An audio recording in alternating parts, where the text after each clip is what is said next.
The year was 1878, and the vast Wyoming territory still remained largely untamed. Abigail Bennett clutched a wrinkled photograph in her trembling hands as the stagecoach rattled over the uneven terrain. 22 years old, with nothing but a small trunk of belongings, she had traveled over 1,000 miles to marry a man she'd never met. Thomas Calloway, ranch owner, widower, and her future husband, according to the letters they'd exchanged. For 6 months. Before we jump back in, tell us where you're tuning in from, and if this story touches you, make sure you're subscribed because tomorrow I've saved something extra special for you. When the stagecoach finally arrived at Sweetwater Station, there was no Thomas waiting to greet his bride. Instead, Abigail was met by a solemn-faced ranch hand named Eli Tucker, his hat clutched respectfully in weathered hands. "Miss Bennett," he said, his voice barely audible above the wind, "I regret to inform you that Mr. Calloway won't be coming.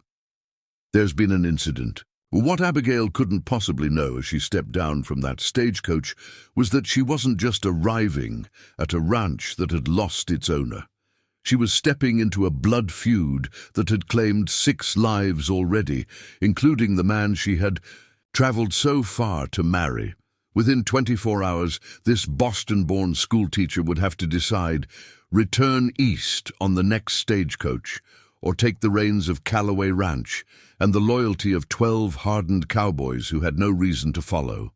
A woman they'd never met. Abigail's initial shock gave way to disbelief as Eli Tucker helped her into the waiting wagon. The tall, lean ranch hand moved with the quiet efficiency of a man accustomed to delivering bad news, though the slight tremor in his hands betrayed his unease with this particular task. "When did it happen?" Abigail asked, her voice steadier. Then she felt, "3 days ago, Mom." Eli snapped the reins, and the wagon lurched forward.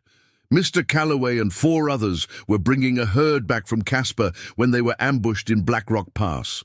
Only Jasper Miller survived, and he's barely hanging on. The late afternoon sun cast long shadows across the rolling grasslands as they traveled. Wyoming territory in early autumn was a tapestry of gold and amber, beautiful in a harsh, unforgiving way. Abigail found herself staring at the endless horizon, trying to make sense of her new reality. Who would do such a thing, she finally asked. Eli's jaw tightened. The Hargrove outfit, most likely. They've been trying to push Mr. Calloway off this land for 2 years now. They want the water rights to Silver Creek. Abigail remembered Thomas mentioning the creek in his letters. It was the lifeblood of his ranch, a year-round water source in a region where such things were more valuable than gold. He'd written of his plans to expand the operation, building something that would last generations, something he had hoped they would build together. "Mr. Tucker, Abigail hesitated. "I don't know what I'm supposed to do now." "Folks at the ranch are wondering the same thing, ma'am. Sheriff Patterson in Sweetwater says the ranch rightfully belongs to you, as you and Mr. Calloway had a marriage contract. But there's some who think you'll just sell it and head back east." Abigail felt a flash of indignation. "I signed no contract for land, Mr. Tucker. I agreed to marry Thomas Calloway." "Yes, ma'am." Eli kept his eyes forward, but there was a new tension in his shoulders. "We'll reach the ranch by sundown. The boys have prepared the main house for you. Thought you might want a night to rest before making any decisions." As the wagon crested a rise, Abigail got her first view of Calloway Ranch. Nestled in a protected valley with Silver Creek winding through its heart, the property was more impressive than Thomas had described. A large 2-story main house stood proudly on a small hill, with a barn, bunkhouse, and various outbuildings arranged nearby.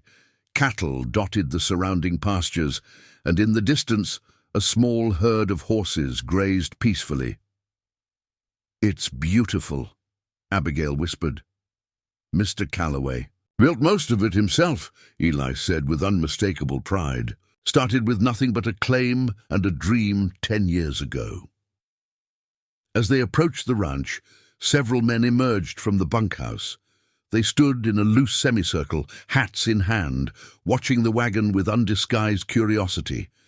Abigail straightened, her back, and smoothed her travel-worn dress, suddenly aware of how out of place she must appear. The wagon rolled to a stop, and Eli jumped down to offer Abigail his hand. She descended carefully, conscious of 12 pairs of eyes studying her every move. These men had worked for Thomas, had respected him, had fought alongside him. Now they were looking at her, a stranger, wondering what would become of their livelihoods. "Miss Bennett," Eli said formally, "allow me to introduce the Callaway Ranch hands." One by one, the men stepped forward as Eli named them: Samuel Washington, the weathered cook who'd ridden with Thomas since the beginning; Daniel Cooper, the young wrangler with quick hands and quicker smile; brothers James and William Parker, former Union soldiers turned cowboys; Frank Reynolds, the taciturn blacksmith, and others whose names blurred together in Abigail's exhaustion. The last to be introduced was a middle-aged woman with steel-gray hair and knowing eyes. "This is Mrs. Martha Lancaster," Eli said. "She's been housekeeper here since Mr. Callaway's first wife passed." Martha stepped forward and took Abigail's hands in her own. "You must be dead on your feet, child. Come inside, and I'll fix you something to eat." The interior of the main house was a surprising blend of frontier practicality and unexpected refinement. Sturdy wooden furniture sat atop colorful woven rugs. Bookshelves lined one wall of the sitting room, filled with volumes that spoke of Thomas's varied interests. A piano stood in one corner, its polished surface gleaming in the lamplight. "Mr. Callaway had brought that all the way from Denver last year," Martha explained, following Abigail's gaze. "Said a proper home needed music. He mentioned in his letters that you play." "I do," Abigail said softly, running her fingers along the smooth keys. The instrument was finer than any she had played before, another dream of Thomas's, waiting for a future that would never come. After a simple but hearty meal, Martha showed Abigail to the master bedroom. "I've put your things in here," she said, opening the door to a spacious room dominated by a large four-poster bed. "Mr. Callaway had the furniture brought from St. Louis, said his new wife deserved the best."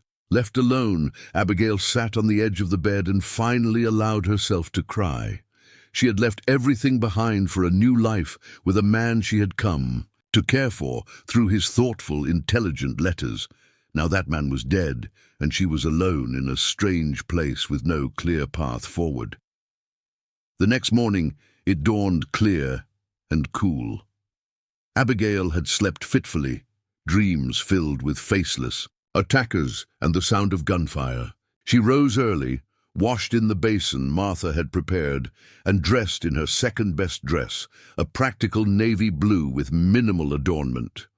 From the window, she could see the ranch hands already at work. Some were moving cattle between pastures, while others repaired fencing or tended to horses. Their lives continued despite the tragedy that had befallen their employer. They had no choice but to keep working, to keep the ranch running, at least until its fate was decided. Abigail made her way downstairs to find Martha in the kitchen, kneading dough with strong, capable hands. "Good morning, Miss Bennett," Martha said, looking up. "I trust you slept as well as could be expected." "Thank you, yes." Abigail poured herself a cup of coffee from the pot on the stove. "Mrs. Lancaster, may I ask you something?" "Of course, child. What was he like?" "Thomas, I mean." Martha's hands stilled. "He was a good man, fair to his workers, generous to those in need, stubborn as the day is long when he believed he was right." A small smile crossed her face, which was most of the time. And his first wife? He rarely mentioned her in his letters. Sarah was a local girl. They married young, before Thomas had much to his name. She died in childbirth 6 years ago, along with the baby, a boy. Martha resumed her kneading. It nearly broke him, threw himself, into building this place after that. Wasn't until last year he started talking about remarrying, building a family. Abigail nodded, absorbing this new information about the man she had agreed to marry. And these Hargroves, who are they? Martha's expression darkened. Victor Hargrove owns the neighboring ranch to the north. He's been trying to expand for years, buying up smaller spreads. Some folks say he doesn't always wait for people to be willing to sell. Before Abigail could ask more, the kitchen door opened and Eli stepped in, removing his hat. "Morning, Miss Bennet." "Mrs. Lancaster." He nodded to each of them. "Miss Bennet, if you're feeling up to it, there's someone you should meet. Jasper Miller's awake." The ranch's small infirmary was located in a room off the main house. Inside, a pale young man lay on a narrow bed, his torso heavily bandaged. He couldn't have been more than 20, with a shock of sandy hair and freckles across his nose. "Miss Bennet," Eli said quietly, "this is Jasper Miller. He was with Mr. Calloway when the attack happened." Jasper tried to sit up as they entered, wincing with the effort. "Please, don't strain yourself," Abigail said, moving quickly to his side. "I'm Abigail Bennet. I was to marry Thomas Calloway."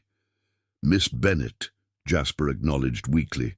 "Wish we could have met under better circumstances. Mr. Tucker tells me you were there when it happened. Can you tell me what you saw?" Preparing and narrating this story took us a lot of time, so if you are enjoying it, subscribe to our channel. It means a lot to us. Now back to the story. Jasper's eyes darted to Eli, who nodded encouragingly. "We were bringing back 20 heads from the auction in Casper. Good price, too. Mr. Calloway was in high spirits, talking about you coming, how he wanted everything perfect." The young cowboy paused, gathering his strength. "We made camp in Black Rock Pass. Should have been safe territory. It's well within our range. Middle of the night they came. Must have been 8 or 10 of them, faces covered. Started shooting. Before anyone was properly awake."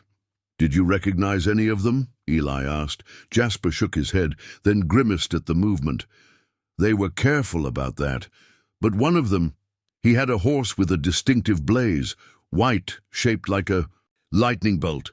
I've seen that horse before at the Hargrove Ranch." "That's not proof," Eli cautioned.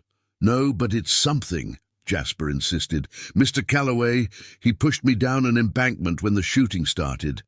That's the only reason I'm alive. I heard him return fire and heard someone cry out.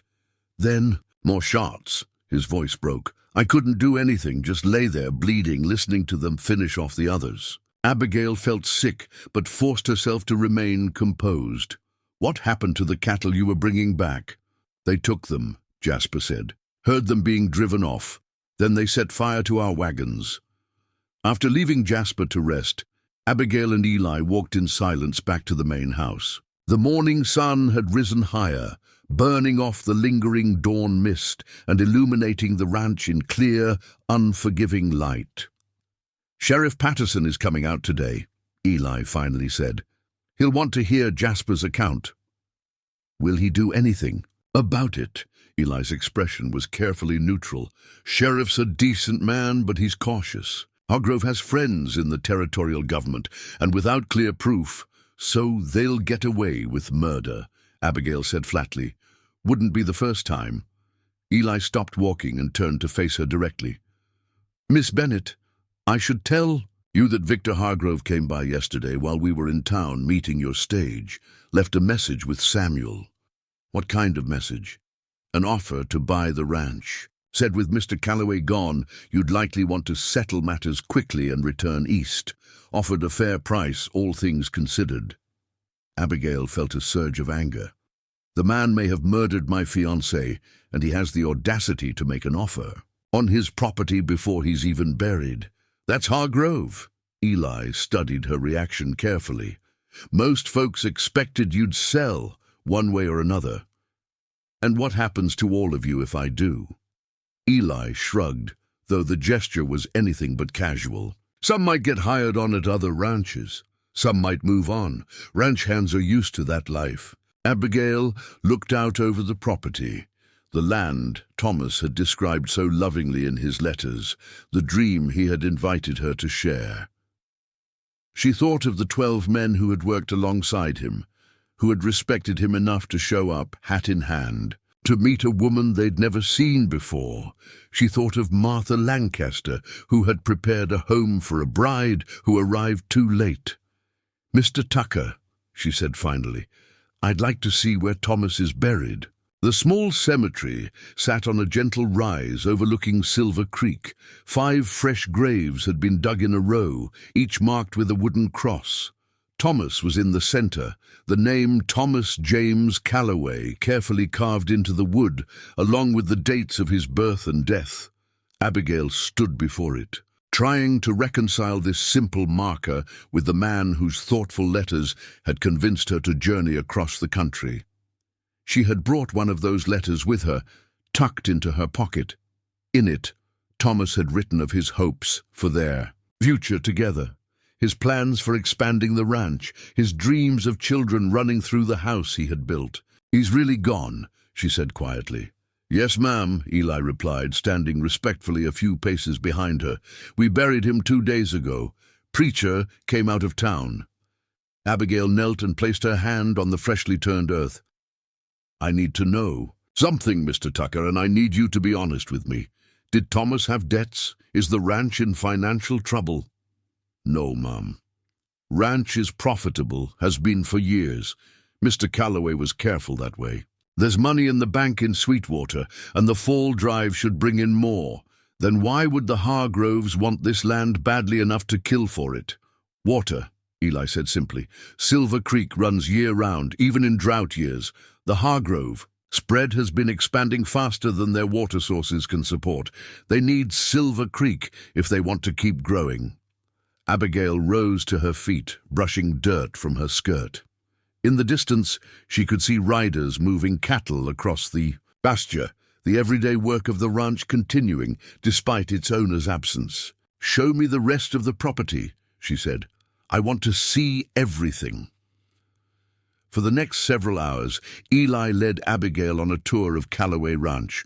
They rode in a small buckboard, with Eli pointing out the boundaries of the property, the various pastures, the creek that gave the land its value.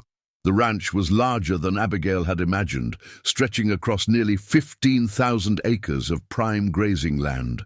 They stopped at the furthest pasture, where the land sloped up toward the mountains. From this vantage point, they could see most of the ranch spread out below them.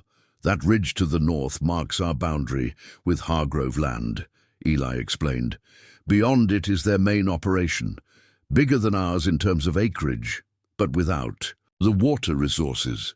"How many men does Hargrove have working for him? 20, maybe 25. Some are just hired guns, though, not proper ranch hands." Abigail absorbed this information, her mind working. "And how many cattle did we lose in the attack?" 20 head, plus the wagon and supplies. About $2,000 worth, all told. A significant loss, but not a crippling one. Thomas had built something resilient here, something that could withstand setbacks. As they made their way back to the main house, they encountered Samuel Washington chopping wood outside the cookhouse. The older man paused in his work, wiping sweat from his brow as they approached. "Miss Bennett," he acknowledged with a respectful nod. "Mr. Washington," Abigail replied. "I understand you've been with the ranch since the beginning." "Yes, ma'am. Me and Thomas came out here when there wasn't anything but a claim stake and a whole lot of hope." He studied her with shrewd eyes. "You got his letters, I expect." "I did." "Then you know he thought highly of you, said you had a good head on your shoulders." "Independent thinking," he called it. Samuel resumed his chopping. Man like Thomas didn't give praise lightly. By the time they returned to the main house, Sheriff Patterson had arrived. He was a barrel-chested man with a walrus mustache and the weary expression of someone who had seen too much of humanity's darker nature. "Miss Bennett," he said, removing his hat, "my condolences on your loss. Terrible business, just terrible." "Thank you, Sheriff." Abigail gestured toward the house. "Would you like to come inside? I believe Mrs. Lancaster has coffee ready." Once they were settled in the sitting room, Sheriff Patterson got down to business. "I've taken Jasper Miller's statement, though there's not much to go on.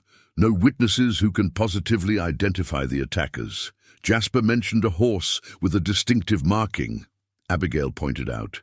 "Yes, and that's something. But it's not enough for an arrest, let alone a conviction," the sheriff sighed heavily. "Miss Bennet, I should tell you that I've had a word from Judge Hamilton. As Mr. Calloway's betrothed, with a signed marriage contract, you have legal claim to this property. The judge is prepared to recognize your ownership rights." "I see," Abigail said carefully. "And what about the attack, the murders?" "I'll keep investigating, of course, but without more evidence." He spread his hands in a gesture of helplessness. After the sheriff departed, promising to return if he uncovered anything new, Abigail found herself alone in Thomas's study. It was a masculine space, with a large desk, leather-bound books, and a gun cabinet in one corner. This was where he had written his letters to her, where he had managed the business of the ranch. She sat in his chair, running her fingers over the polished surface of the desk. A letter opener caught her eye, silver with an ornate handle, a gift from his first wife perhaps, or a family heirloom. On the wall hung a map of the region, with Calloway Ranch clearly marked. Thomas had penciled in potential expansions, areas where he hoped to increase his holdings. Martha knocked softly before entering with a fresh pot of coffee. "Thought you might need this," she said, setting it on the desk. "It's been quite a day." "Thank you, Martha." Abigail poured herself a cup. "May I ask you something personal, of course? If you were in my position, what would you do?" Martha considered the question carefully. "If it were me, I'd probably take the money Hargrove's offering and go back east. It's the sensible thing." She paused. "But I'm not you, Miss Bennet, and something tells me you didn't come all this way to do the sensible thing." After Martha left, Abigail sat in silence, weighing her options. She could sell the ranch, return to Boston with enough money to live comfortably, perhaps even open the small school she had once dreamed of. It would be the practical choice, the safe choice, or she could stay. Fight for the land Thomas had loved, seek justice for his murder, lead the men who had followed him. It was an absurd notion, a Boston schoolteacher trying to run a Wyoming cattle ranch. She had no experience, no knowledge of the business. The odds were overwhelmingly against her success. As the sun began to set, casting long shadows across the study, Abigail made her decision. She would not be driven away by fear or intimidation. She would not allow Thomas's killers to profit from their crime. She would stay, at least long enough to ensure justice was done. Tomorrow she would gather the ranch hands and make her intentions clear. She had no illusions about the challenges ahead or the dangers she would face. The Hargroves wouldn't simply accept her decision. They would try again, perhaps more directly next time.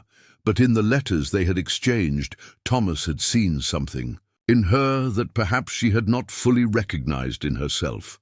A strength, a determination, a willingness to forge her own path in a world that often tried to dictate what a woman could and could not do. As darkness fell over Calloway Ranch, Abigail Bennet prepared herself for the battle ahead. She was no longer just a mail-order bride who had arrived too late. She was the owner of Calloway Ranch, and she would defend what was hers. Dawn broke over Calloway Ranch with a chorus of roosters and the distant lowing of cattle. Abigail had risen before sunrise, dressing in the most practical outfit she owned, a sturdy brown skirt and white blouse that would have scandalized her Boston acquaintances, but seemed appropriate for the task ahead. She found Martha in the kitchen, already, preparing breakfast for the ranch hands. "I've made my decision," Abigail announced. "I'm staying, at least until Thomas's killers are brought to justice."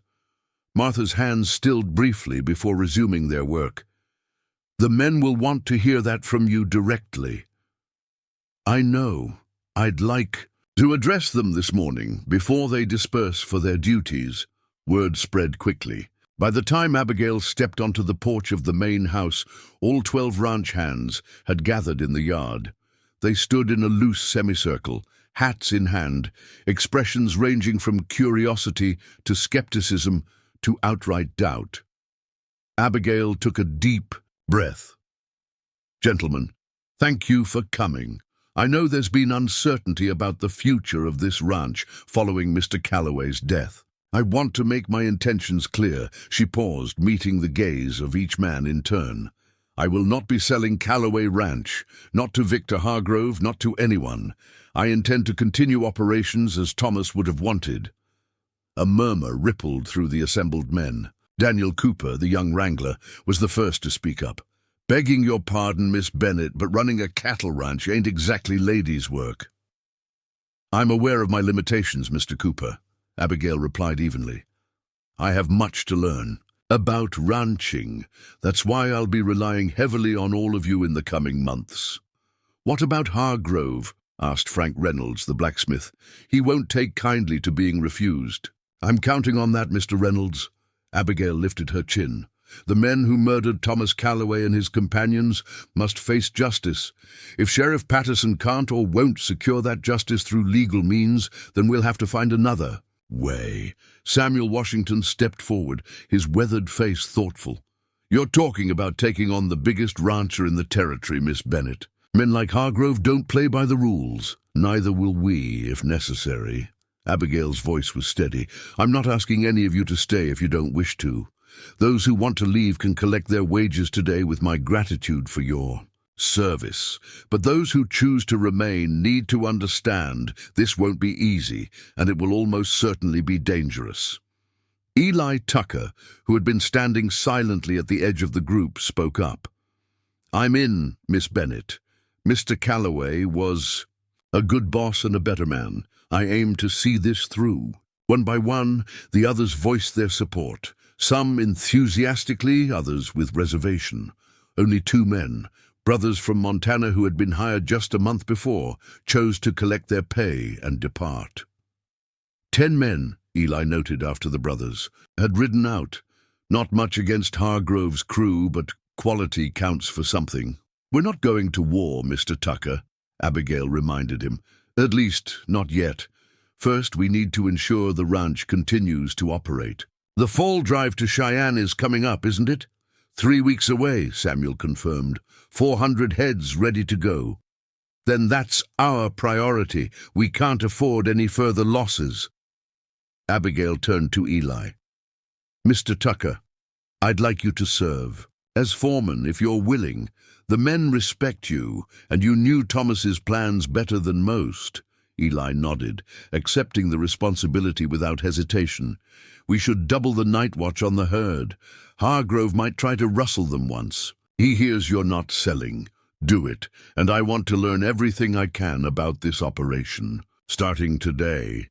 Over the next week, Abigail immersed herself in ranch business. Each morning she rose before dawn to review the account books Thomas had kept meticulously. She accompanied Eli and the others as they checked fence lines, moved cattle between pastures, and prepared for the drive to Cheyenne. In the evenings, she pored over maps of the territory, learning the boundaries of Calloway land and studying the surrounding ranches. The work was exhausting, unlike anything she had experienced in her previous life. Her hands grew calloused, her skin tanned from hours in the sun, but there was satisfaction in the physical labor, in watching the ranch continue to function despite the loss of its founder. 9 days after Abigail's arrival, a rider approached from the direction of town. The men were immediately alert, hands straying to weapons until they recognized Sheriff Patterson's distinctive silhouette. Abigail met him in the yard, wiping dust from her skirt. "Sheriff, what brings you out here?" Patterson dismounted, his expression grim. "Got some news, Miss Bennett." Judge Hamilton sent word that the territorial court has confirmed your ownership of Callaway Ranch. Papers arrived yesterday. That's good news, isn't it? It is, but there's something else. The sheriff hesitated. Victor Hargrove came to my office this morning. He's formally challenging your claim, saying the marriage contract isn't valid because the wedding never took place. Abigail felt her stomach tighten. Can he do that? He can try. His lawyer's filing papers in Cheyenne, asking for a full hearing, could take months to resolve. And in the meantime, you retain possession, but... Patterson removed his hat, twisting it uncomfortably in his hands. There's talk in town, Miss Bennett. Some folks saying it's not proper for an unmarried woman to be living out here with a bunch of cowboys. Hargrove's using that, stirring up sentiment against you.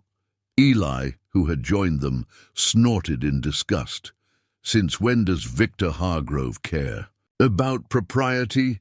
He doesn't, Patterson acknowledged, but he knows how to manipulate public opinion. It's made my job harder. Some people are questioning whether I should be investigating the wagon attack at all. Abigail absorbed this information, her mind racing. Thank you for the warning, Sheriff. Is there anything else? Just be careful. Miss Bennett, Hargrove's got a lot of influence in this territory, and he's not used to being denied. The sheriff replaced his hat. I'll keep looking into the attack, but without new evidence. After Patterson departed, Abigail retreated to Thomas's study. She had moved her belongings to a smaller bedroom, unable to sleep in the master suite that had been prepared for a married couple that would never exist. But the study had become her sanctuary, the place where she felt closest to the man she'd never met. Eli found her there an hour later, staring at the territory map on the wall. Miss Bennett, the men are wondering what you want to do about this latest development. What would Thomas do? He'd fight, Eli said without hesitation. Legal channels first, but he wouldn't back down. Abigail nodded slowly. Then neither will. But we need to be strategic about this. Hargrove wants to portray me as some kind of improper woman. We need to counter that impression. How do you propose we do that? By making allies. Tomorrow, I'd like to visit some of the neighboring ranches, the smaller operations that might also feel threatened by Hargrove's expansion. And I want to speak with the merchants in Sweetwater, introduce myself properly. That's a good start, Eli agreed. But it might not be enough. Hargrove's been here for years, built up a lot of influence. Then we'll need leverage. Abigail turned from the map. Mr. Tucker, what do you know about Jasper's claim that one of the attackers rode a horse with a distinctive blaze, lightning bolt markings on its face? That would be Storm, prize stallion belonging to Hargrove's oldest son, Nathan. Nasty. Piece of work, that one. Rumor has it he's done his father's dirty work before. Would Jasper testify to that in court? He would, but it's his word against theirs. They'd claim he was mistaken or lying. Then we need more evidence. Abigail drummed her fingers on the desk. What if we could link the Hargroves directly to the attack? Something more concrete than a horse identification. Eli shifted uncomfortably. What are you suggesting, Miss Bennett? Nothing illegal, Mr. Tucker, but perhaps some discreet inquiries among Hargrove's men might be productive. Someone must know something. That's dangerous territory, no more dangerous than what we're already facing. Abigail's expression hardened. Thomas and 4 other men are dead, Mr. Tucker. I don't intend to let their killers go unpunished. The next morning, Abigail rode into Sweetwater with Eli and Samuel. She had chosen her most respectable dress, a deep green traveling outfit that emphasized her educated Eastern background without appearing ostentatious. Sweetwater was a growing settlement, with a main street lined by false-fronted buildings housing various businesses. The railroad had reached the town 2 years earlier, bringing increased commerce and population. It was still rough around the edges, but showed signs of civilization taking hold. Their first stop was the Mercantile, owned by Harold Jenkins, thin, bespectacled man with perpetually ink-stained fingers. He greeted Abigail with surprising warmth. "Miss Bennet, an honor to meet you at last. Thomas spoke of you often these past months." "He did?" Abigail couldn't hide her surprise. "Oh, my, yes. Came in special to order those fancy books you mentioned in your letters. Poetry and such. Said his future wife was educated and he aimed to keep up." Jenkins gestured to his store with pride. "We've got the biggest selection of reading material this side of Cheyenne, thanks to the railroad." The knowledge that Thomas had taken such care, had spoken of her to others with evident pride, touched Abigail deeply. It made her loss more acute, but also strengthened her resolve. As they moved through town, visiting the bank, the post office, and other establishments, Abigail was struck by the mixed reception she received. Some, like Jenkins, were genuinely welcoming. Others regarded her with suspicion or outright hostility. At the bank, the manager, Edwin Prescott, was particularly cool. "Miss Bennet," he acknowledged with the barest minimum of politeness, "I understand you're continuing to operate Callaway Ranch yourself." "That's correct, Mr. Prescott. Most unusual. Ranching is a difficult business, even for those with experience." His implication was clear. A woman from the East had no business attempting such an enterprise. "I'm a quick study," Abigail replied pleasantly, "and I have excellent men working with me. I understand Thomas had a substantial account here." "He did, though of course, with the legal questions surrounding inheritance." "There are no legal questions, Mr. Prescott. Judge Hamilton has confirmed my ownership rights. I trust there won't be any issues accessing those funds when needed." The banker adjusted his cravat uncomfortably. "No issues, Miss Bennet, as long as the court's ruling stands." Outside the bank, Samuel chuckled. "That man's deep in Hargrove's pocket. Has been for years." "Then we'll need to be careful about our financial dealings," Abigail noted. "Perhaps keep only the minimum necessary funds here in Sweetwater." Their final stop was the Sweetwater Gazette, the local newspaper run by Lucinda Miller, a formidable widow in her 50s who had taken over after her husband's death a decade earlier.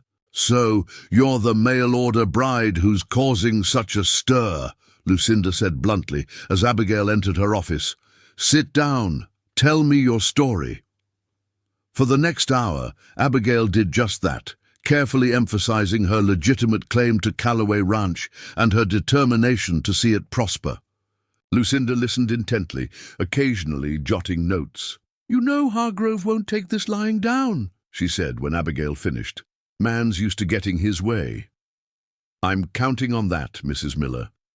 People who are accustomed to power often make mistakes when challenged." Lucinda's eyes gleamed with appreciation. "You're not what I expected, Miss Bennet. I figured Thomas, for a man who'd want a meek little wife to warm his bed and bear his children. Instead, he chose someone with backbone." "Will you print my side of the story?" "I'll print the truth as I see it. Can't promise more than that." Lucinda tapped her pencil thoughtfully. "But I will say this. Victor Hargrove has been throwing his weight around this territory for too long. Might be refreshing to see someone stand up to him." As they prepared to leave town, Abigail caught sight of a striking figure emerging from the Silver Dollar Saloon. Tall and broad-shouldered, with dark hair and a carefully trimmed beard, he carried himself with the easy confidence of a man accustomed to authority. Eli followed her gaze, his expression darkening. "That's Nathan Hargrove, Victor's oldest son." Nathan noticed their attention and altered his course, striding directly toward them.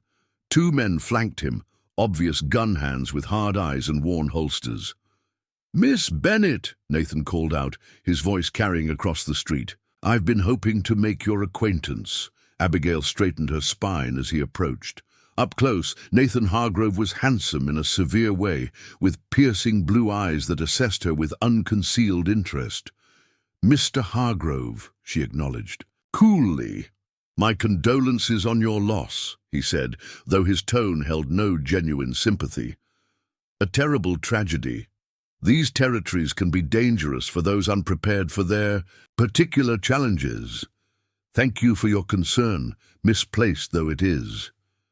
Nathan smiled, revealing perfect white teeth. I understand you've rejected my father's generous offer for the Calloway property. Perhaps you misunderstood the terms. I understood perfectly, Mr. Hargrove. My answer remains no. A pity. A young woman alone has many disadvantages in this country. I'm not alone, Abigail replied evenly. I have loyal men working for me, and the law on my side. Nathan's smile never wavered, but something cold flickered in his eyes. Laws can be flexible out here, Miss Bennet. As for loyalty, well, every man has his price. He tipped his hat. I do hope you'll reconsider, for your own safety, of course. As Nathan and his companions walked away, Eli moved closer to Abigail. That man is dangerous, Miss Bennet. More dangerous than his father in some ways. I'm beginning to see that, Mr. Tucker. Abigail watched the retreating figures with narrowed eyes. Tell me, does Nathan Hargrove still own that horse with the lightning bolt blaze? He does. Ride it everywhere, proud as can be. Then perhaps we should pay closer attention to young Mr. Hargrove's movements. The ride back to the ranch was tense, all three alert for any sign of trouble. But they arrived without incident, finding the operation running smoothly under Daniel Cooper's temporary supervision. That evening, as Abigail sat on the porch watching the sunset paint the western sky in shades of orange and purple, Martha brought her a cup of tea. You've had quite a day from the sound of it, the housekeeper said, settling into a nearby chair. Meeting Nathan Hargrove couldn't have been pleasant. It was educational, Abigail replied. There's something about that man that suggests he enjoys causing pain. Martha nodded grimly. You're not wrong. 2 years ago, a young woman who worked at the Silver Dollar turned a beaten half to death. Everyone knew Nathan was responsible, but no one would testify. Sheriff Patterson tried to investigate, but the girl herself refused to name her attacker. Why wouldn't she? Fear. The Hargroves own half the businesses in town one way or another. Cross them, and you might find yourself without work, without a roof over your head. The implications were clear. The Hargroves' influence extended far beyond their ranch boundaries, reaching into every aspect of local life. Challenging them meant challenging an entrenched power structure that had operated unchecked for years. As darkness fell, Eli approached with news that further illuminated the situation. Just heard from one of the hands at the Mason spread to the east. Hargrove's been pressuring Old Man Mason to sell for months. Last week his cattle started dying, a poisoned waterhole. Mason's thinking of giving in. How many small ranches have the Hargroves forced out this way? Abigail asked. 6 in the past 3 years. They start with an offer, usually, below market value. If that's refused, accidents start happening. Dead cattle, broken fences, mysterious fires. Abigail considered this information, fitting it into the pattern she was beginning to discern. They're systematically eliminating competition, controlling more territory and more water rights. Exactly. And Calloway Ranch is the biggest prize. With Silver Creek under his control, Victor Hargrove would dominate ranching in this entire region. The next morning brought an unexpected visitor. Abigail was reviewing the supply inventory with Samuel when a rider approached. A woman, riding astride in men's clothing, her long red hair visible beneath her hat. Charlotte Mason, Samuel identified her. Old Man Mason's daughter, fiery one, that girl. Charlotte dismounted with easy grace, her movements suggesting a lifetime in the saddle. Though dressed practically in trousers, vest and cotton shirt, there was no mistaking her femininity. Miss Bennet, she called out, striding forward with an outstretched hand. I'm Charlotte Mason. Heard you were standing up to the Hargroves, wanted to see for myself. Abigail shook the offered hand, finding the grip firm and confident. "Miss Mason, I've heard your family is facing similar pressure." "That's putting it mildly. Lost 30 head last week to poisoned water.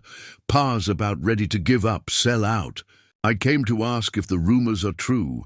Are you really planning to fight?" "I am." Charlotte's green eyes lit with approval.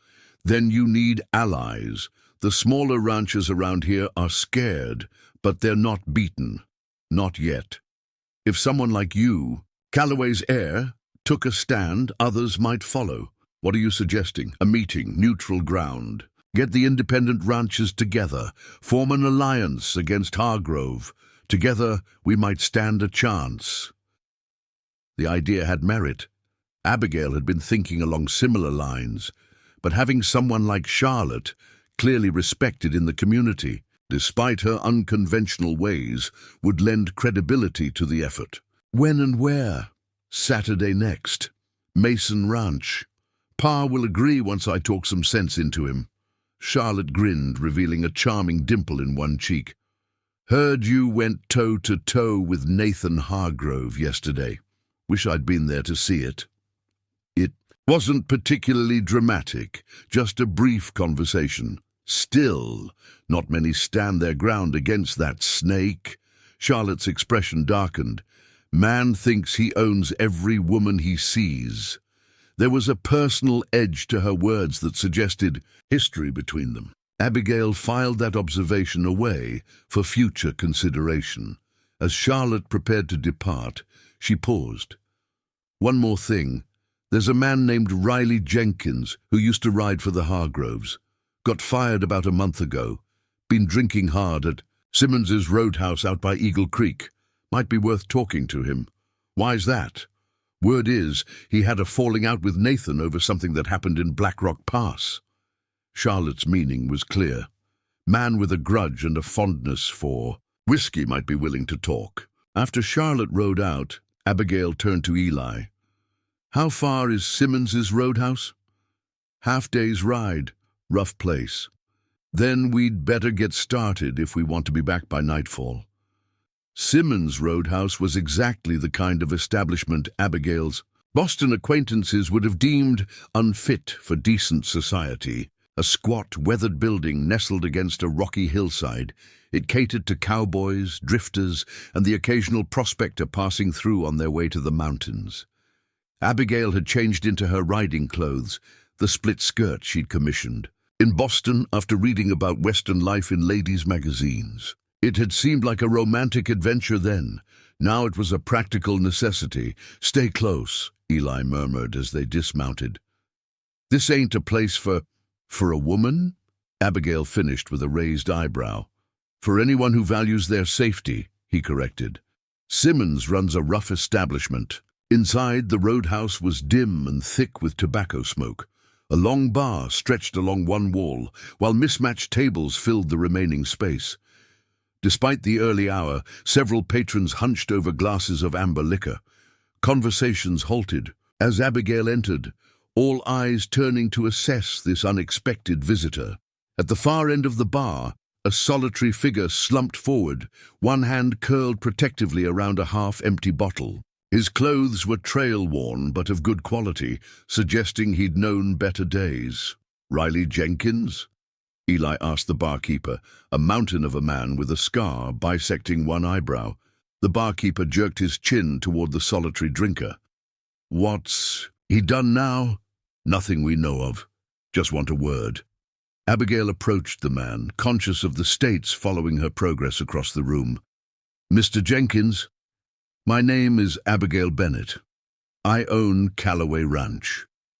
Jenkins looked up slowly, bloodshot, eyes narrowing as he focused on her face. "Calloway's mail-order bride," he slurred. "Heard you were pretty. They didn't lie. May we join you?" Without waiting for an answer, Abigail slid onto the bench opposite him, while Eli remained standing, positioned to watch the room. "What's a lady like you want with a washed-up cowhand?" Abigail leaned forward, lowering her voice. "Information about what happened in Black Rock Pass." Jenkins stiffened, his hand tightening around his glass. Don't know what you're talking about.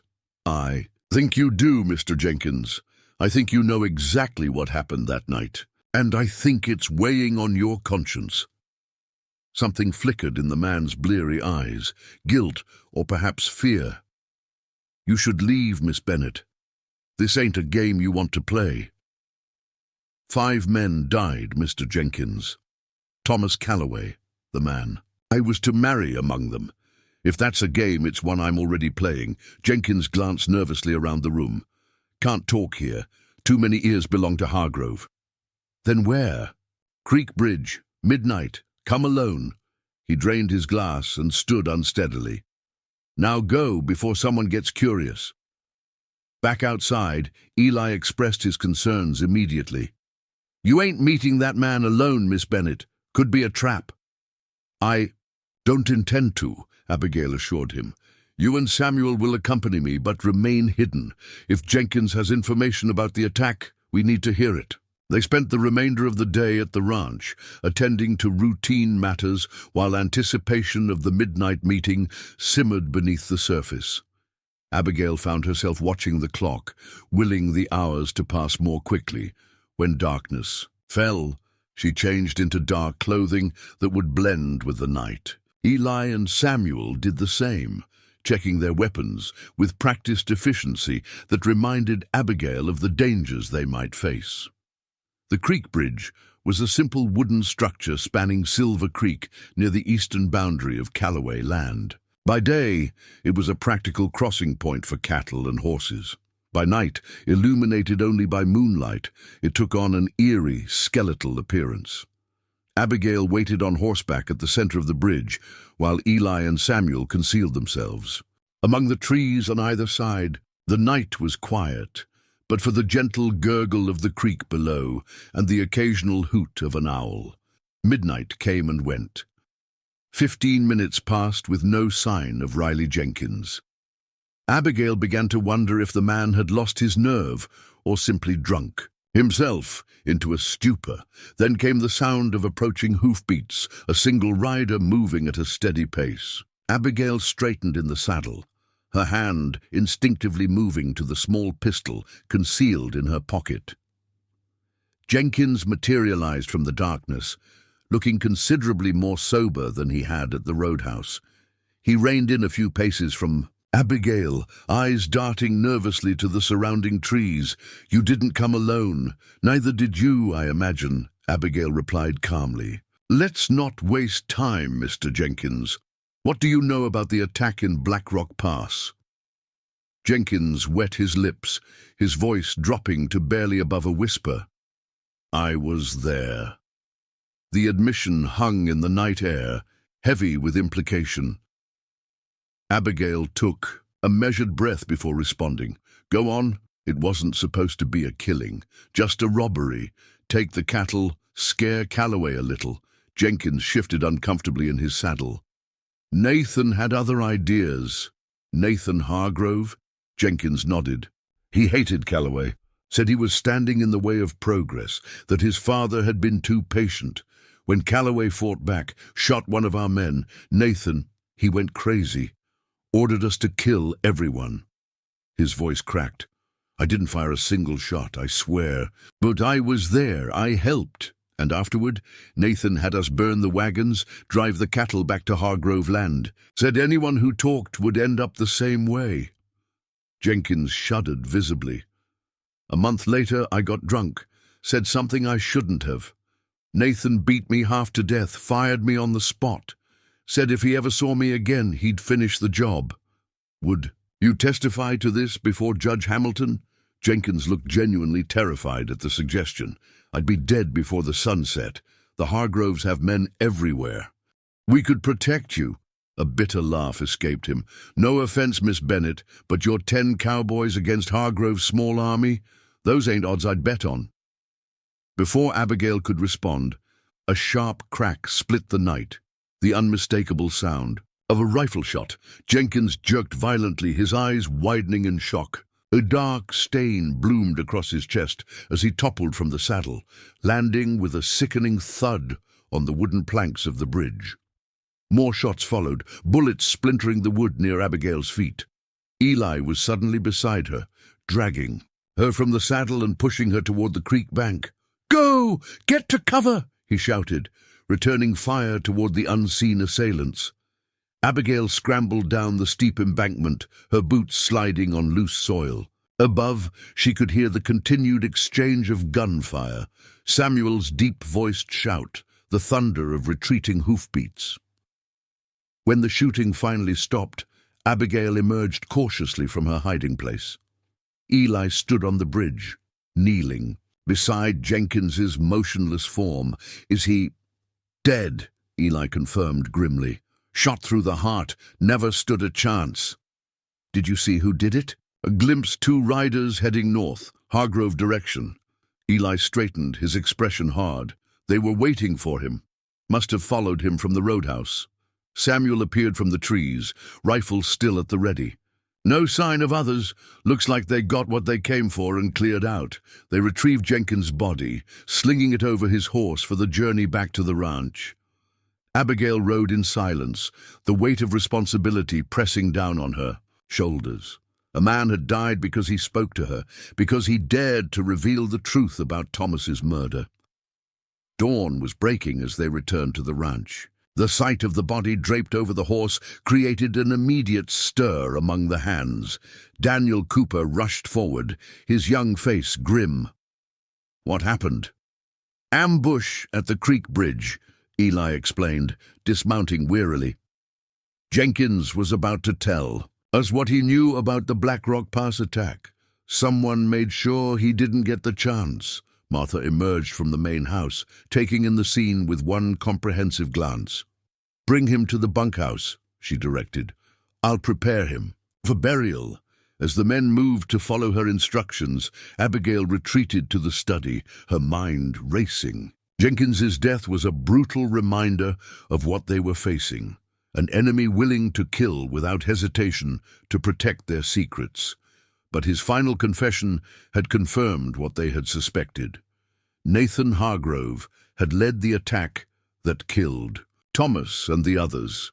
It had escalated from planned robbery to massacre, but the intent to harm had been there from the start. Now they needed proof that would stand up in court, proof that couldn't be silenced by a bullet in the night. Samuel found her there an hour later, staring at the territory map without really seeing it. "We buried him properly," he reported. "Said some words over the grave. Wasn't much, but it was something." "Thank you, Samuel." Abigail turned to face him. "Jenkins died because he was going to tell the truth about what happened to Thomas. We can't let that be for nothing." The old cook nodded slowly. "What's the play, Miss Bennett?" "We attended that meeting at the Mason Ranch on Saturday. We build alliances, gather strength, and we look for evidence that can't be silenced. The Hargroves will be watching our every move now. They know we're digging. Good." Abigail's voice hardened. "Let them worry about what we might discover. Worried men make mistakes." The day of the meeting at Mason Ranch arrived bright and clear. Abigail rode out with Eli and Frank Reynolds, the blacksmith whose taciturn nature concealed a shrewd mind. They traveled armed, alert for any sign of Hargrove men, but reached their destination without incident. The Mason place was smaller than Callaway Ranch, but well-maintained. A dozen horses were already hitched at the rail, suggesting a good turnout. As they approached, Charlotte Mason emerged from the barn, hurrying to greet them. "You made it," she exclaimed, her relief obvious.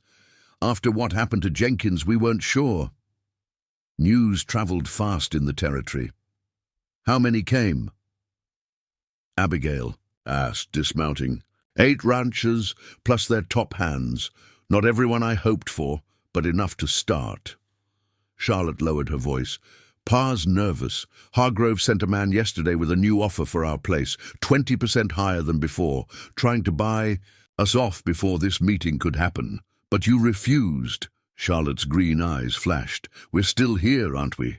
Come on, they're waiting in the barn." Inside, the spacious building had been cleared of animals, with hay bales arranged in a rough circle to serve as seating. Men of various ages sat or stood in small groups, their conversations hushed but animated. All fell silent as Abigail entered. Old Man Mason, a weathered, white-haired figure leaning heavily on a carved walking stick, stepped forward. "Miss Bennet, thank you for coming. Charlotte speaks highly of your courage. Mr. Mason, thank you for hosting us, especially given the risks. Risks are part of life out here." He gestured to the assembled men. "You know why we're gathered. Each of us has felt Hargrove pressure. Each has lost something. Cattle, land, even lives." His rheumy eyes fixed on Abigail. "But none more than you, I reckon." Abigail surveyed the gathering, a mix of determined faces and uncertain ones. These were practical men, hard-working and independent. They had built their ranches through sweat and sacrifice, and they were seeing those achievements threatened by a power they couldn't match individually. "Gentlemen," she began, moving to the center of the circle, "I didn't come to the Wyoming Territory looking for a fight. I came to marry Thomas Calloway and build a life. Circumstances have changed, but my determination hasn't. The Hargroves killed the man I was to marry, and I believe they've systematically threatened, intimidated, and stolen from many of you as well." Murmurs of agreement rippled through the group. A middle-aged rancher with a thick mustache spoke up. "It ain't just stealing, Miss Bennet. My son lost an arm when our barn mysteriously caught fire last spring, week after I refused to sell it to Hargrove." Another man nodded vigorously. "Lost 30 heads down a ravine when somebody spooked my herd during a night storm. Found tracks leading back toward Hargrove land." One by one, they shared their stories, patterns of intimidation, suspicious accidents, and steadily increasing pressure. The Hargroves had been methodical, targeting one ranch at a time, ensuring each incident appeared isolated. "They divide us, make us feel alone," Abigail observed, "but together we represent significant landholdings, cattle and manpower. Together we might be strong enough to stand against them." "Stand how, exactly?" asked a skeptical voice from the back. "Victor Hargrove has the territorial governor in his pocket, not to mention a small army of hired guns." "We start with legal means," Abigail replied. "Documentation of every incident, every loss, collective testimony before Judge Hamilton. Make it too big for the authorities to ignore. And if that doesn't work," Old Man Mason demanded, "law's been turning a blind eye to Hargrove activities for years." Abigail met his gaze steadily. "Then we protect each other. Joint patrols along our boundaries, shared information about Hargrove movements, coordinated cattle drives so no one is vulnerable alone." Charlotte stepped forward. "We need to consider more direct action as well. The Hargroves have been stealing our cattle for years. Maybe it's time they lost some of their own." This suggestion sparked heated debate. Some men objected on moral grounds, others on practical ones. The risk of retaliation was significant. "I'm not advocating for lawlessness," Abigail clarified, raising her voice above the din. "But self-defense is our right, and gathering evidence of Hargrove crimes may require creative approaches." Gradually, a consensus emerged. They would form what they termed a ranchers' association, ostensibly for mutual aid and market cooperation, but with the underlying purpose of presenting a united front against Hargrove expansion. As the meeting concluded with agreements to meet again in 2 weeks, Charlotte pulled Abigail aside. "There's something else you should know. One of our hands spotted Nathan Hargrove and 3 men riding near your northern boundary yesterday. They seem to be scouting, planning something." "The fall drive to Cheyenne is next week," Abigail noted with concern. "Our cattle will be concentrated, vulnerable. Perfect opportunity for a raid. Or worse." Charlotte's expression was grim. "Be careful, Abigail. The Hargroves won't take this alliance lightly." The warning proved prophetic. 3 days after the meeting, as preparations for the Cheyenne drive intensified, Daniel Cooper galloped into the ranch yard, his horse lathered with exertion. "Fire!" he shouted, sliding from the saddle. North pasture fence line is burning, winds pushing it toward the main herd. All activity at the ranch ground to a halt as men rushed for horses and water barrels. Abigail ran to the barn, where Eli was already organizing a response. "How bad?" she demanded. "Cooper says it's spreading fast. Dry conditions, strong wind. Perfect for a wildfire." Eli's expression was grim. "This ain't natural, Miss Bennett. Someone set this deliberately." Hargrove: "Almost certainly. Timing's too convenient, right before our drive, when we can least afford to lose cattle or grazing land." Within minutes, every able-bodied person on the ranch was mounted and heading north, trailing wagons loaded with water barrels and tools for fighting the fire. From a distance, they could see the smoke rising above the tree line, a dark smudge, against the blue sky that grew more ominous as they approached. The fire lines stretched for nearly half a mile along their northern boundary, precisely where Callaway land met Hargrove territory. The flames had already jumped the fence in several places, racing through the dry grass toward the pasture where 400 cattle grazed, unaware of the approaching danger. Abigail had never seen a prairie fire up close. The speed of it was terrifying, the heat intense even from a distance. The men worked with desperate efficiency, digging fire breaks, beating at flames with wet blankets, directing the precious water where it would do the most good. For hours they fought, faces blackened with soot, lungs burning from smoke. Just when it seemed they might be gaining control, a shift in the wind sent sparks flying into an untouched area, igniting a new blaze. "We need help!" Eli shouted over the roar of the flames. "We can't contain this alone." Abigail made a split-second decision. "Send riders to the Mason place and the Patterson Ranch. Tell them we're calling in the Alliance." Within the hour, reinforcements began to arrive, first from the Mason Ranch, then from others who had attended the meeting. Men Abigail had never met rode straight into the firefight, bringing fresh energy and additional resources to the battle. By sunset, they had finally turned the tide. The fire still smoldered in places, but its advance had been halted. The main herd had been driven to safety in the southern pastures, though a tally of losses would have to wait for daylight. As darkness fell, the exhausted firefighters gathered around hastily prepared meals, too tired to return to their home ranches. Abigail moved among them, offering thanks, learning names, cementing bonds forged in crisis. Old Man Mason found her as she was distributing coffee. "Deliberate, wasn't it?" he asked without preamble. "Hargrove's work." "We have no proof," Abigail replied carefully. "But yes, I believe so." Mason nodded, his weathered face resolute in the firelight. "We lost 3 summers back, burned half our grazing land, 200 heads. Hargrove offered to buy us out the next day, at half value." He took a long sip of coffee. "Charlotte was right about you. You've got a spine. This alliance saved my ranch today, Mr. Mason. I won't forget that. Nor should the Hargroves." The old man's eyes glinted. "They've spent years picking us off one by one. Today they learned we won't stand alone anymore." As the impromptu camp settled for the night, Eli joined Abigail at the edge of the gathering. "A fence rider found something you should see. Boot prints and cigarette butts where the fire started. And this." He handed her a silver spur, ornately engraved with the letter H. "Young mail-order bride. Found her groom, killed by Wagon Massacre, then led the ranch hands herself." Part 4. "This belongs to Nathan Hargrove," Abigail said, turning the silver spur over in her hands. The ornate H caught the firelight, gleaming accusingly. "Custom made. I saw him wearing these in Sweetwater."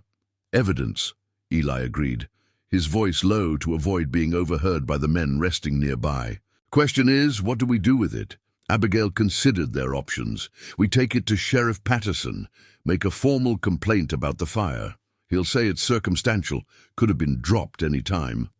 Perhaps, but it adds to the pattern. Jenkins's murder, now this fire. They're getting bolder, more desperate. Abigail tucked the spur into her pocket. We'll need to adjust our plans for the cattle drive. They'll certainly try again. The next morning revealed the full extent of the damage. Nearly 1,000 acres of grazing land reduced to blackened earth. 24 cattle were lost, either to the flames or from trampling during the panic.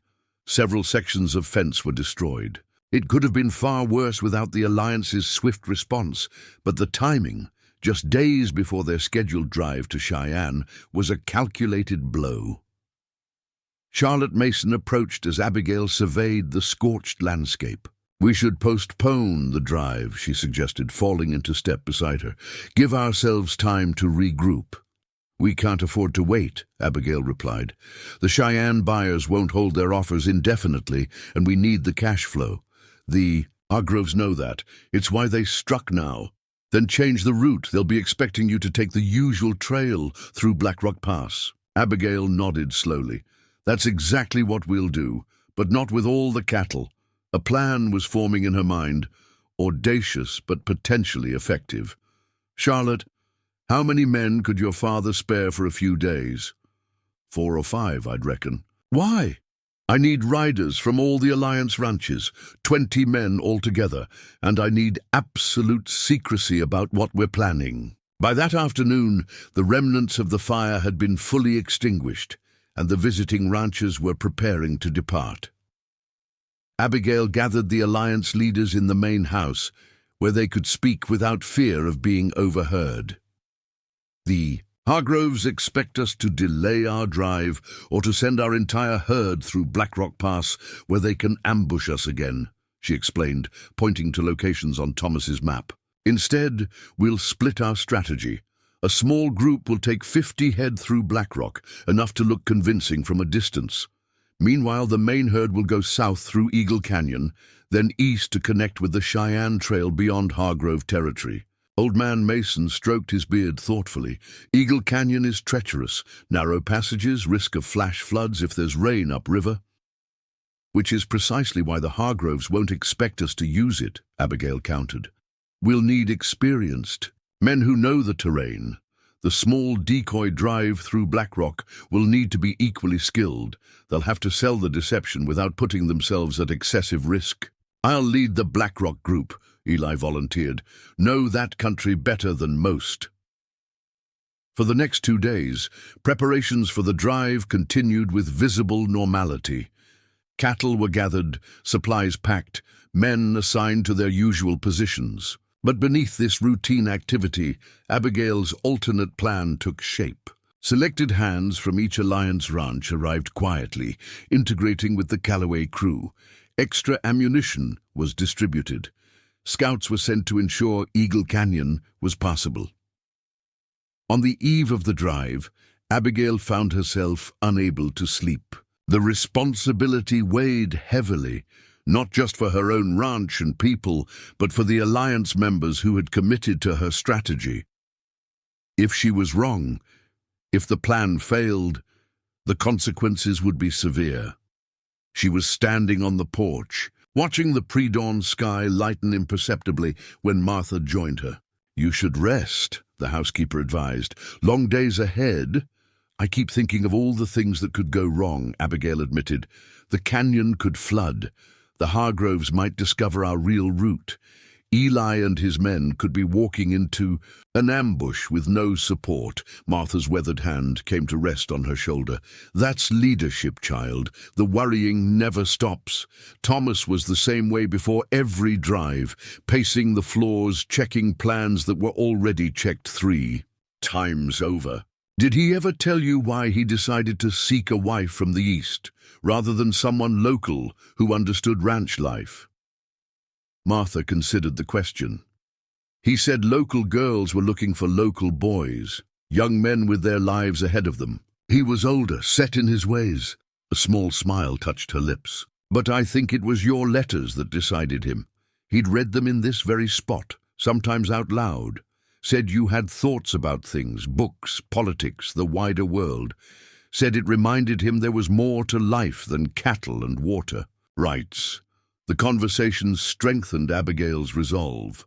Thomas had seen something in her that he valued, a perspective beyond the immediate concerns of ranch life. Perhaps that different viewpoint was what had enabled her to devise this strategy that might save what he had built.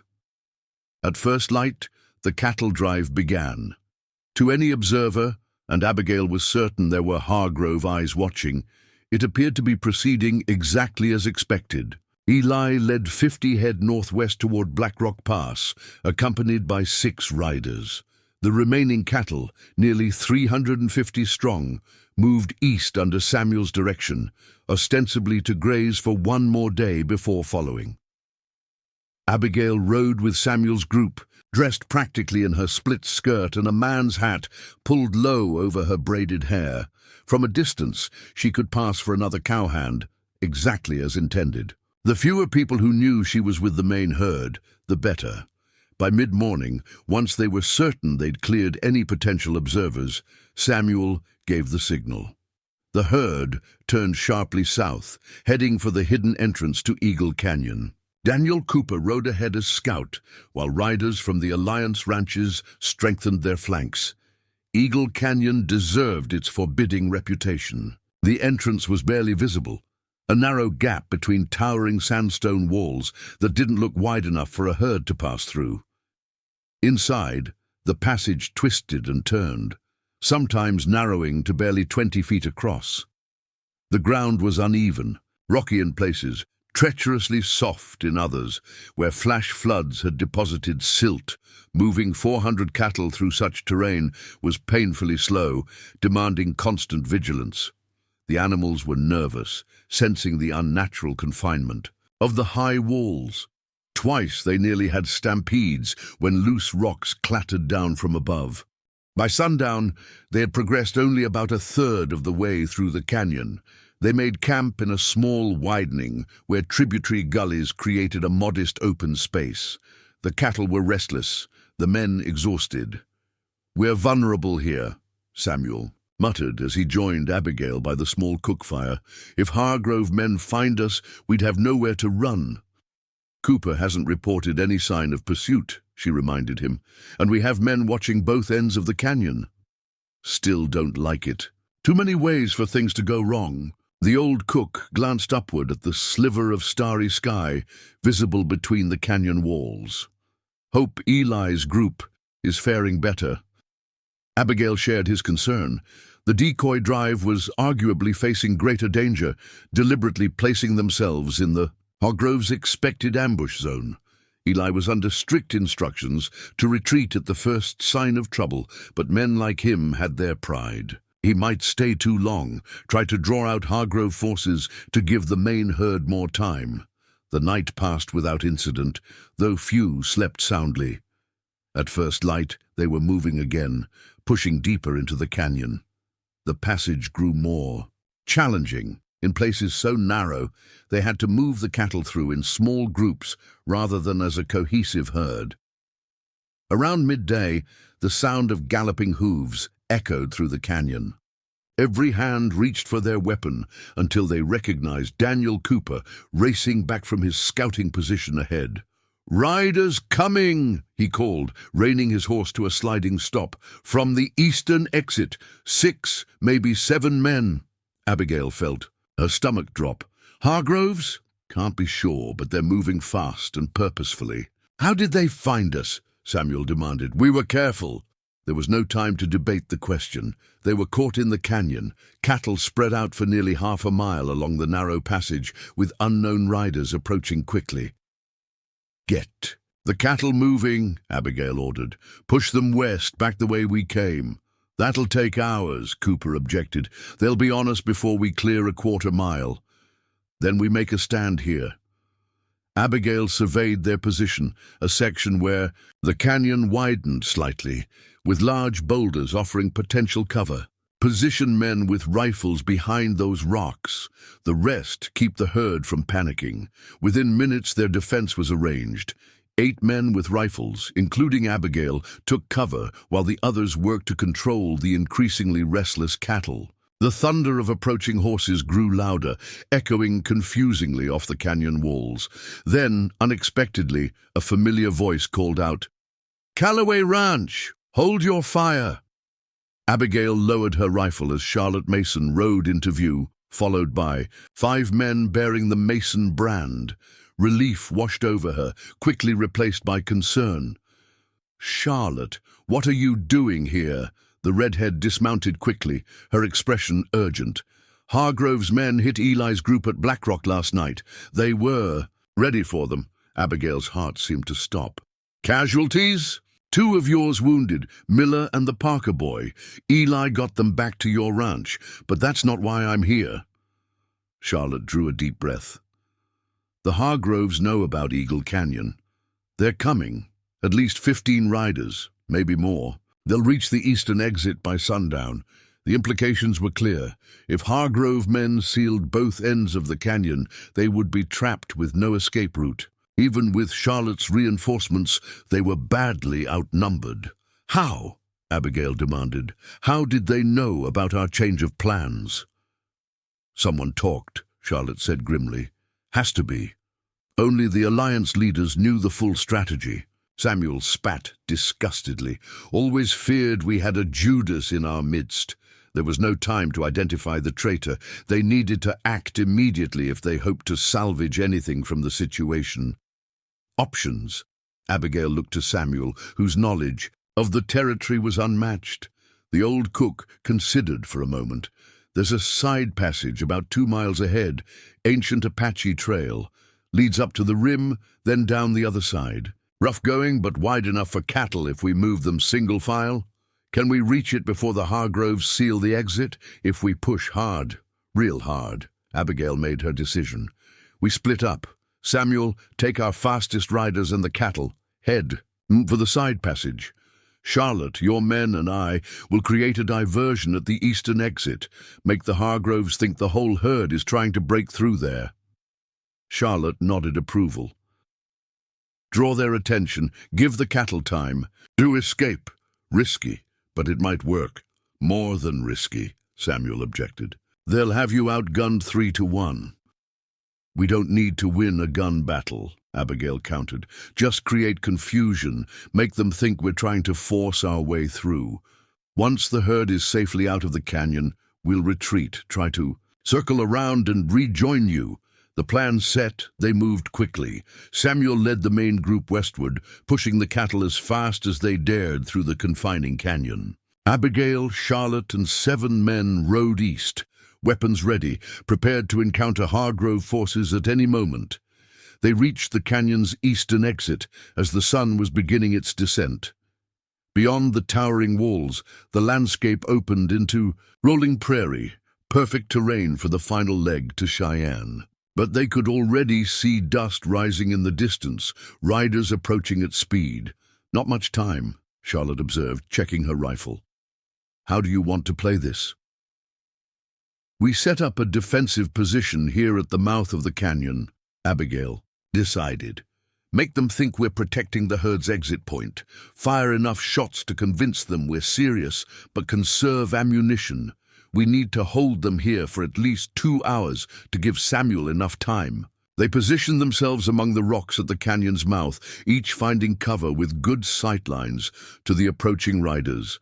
Abigail's heart pounded painfully against her ribs, but her hands were steady on her rifle. "First time in a gunfight?" Charlotte asked quietly from her position a few feet away. "Is it that obvious?" A ghost of a smile crossed Charlotte's face. "Just remember, aim low. Most folks shoot high when they're nervous." The Hargrove men appeared first as indistinct figures on the horizon, then gradually took form as they approached.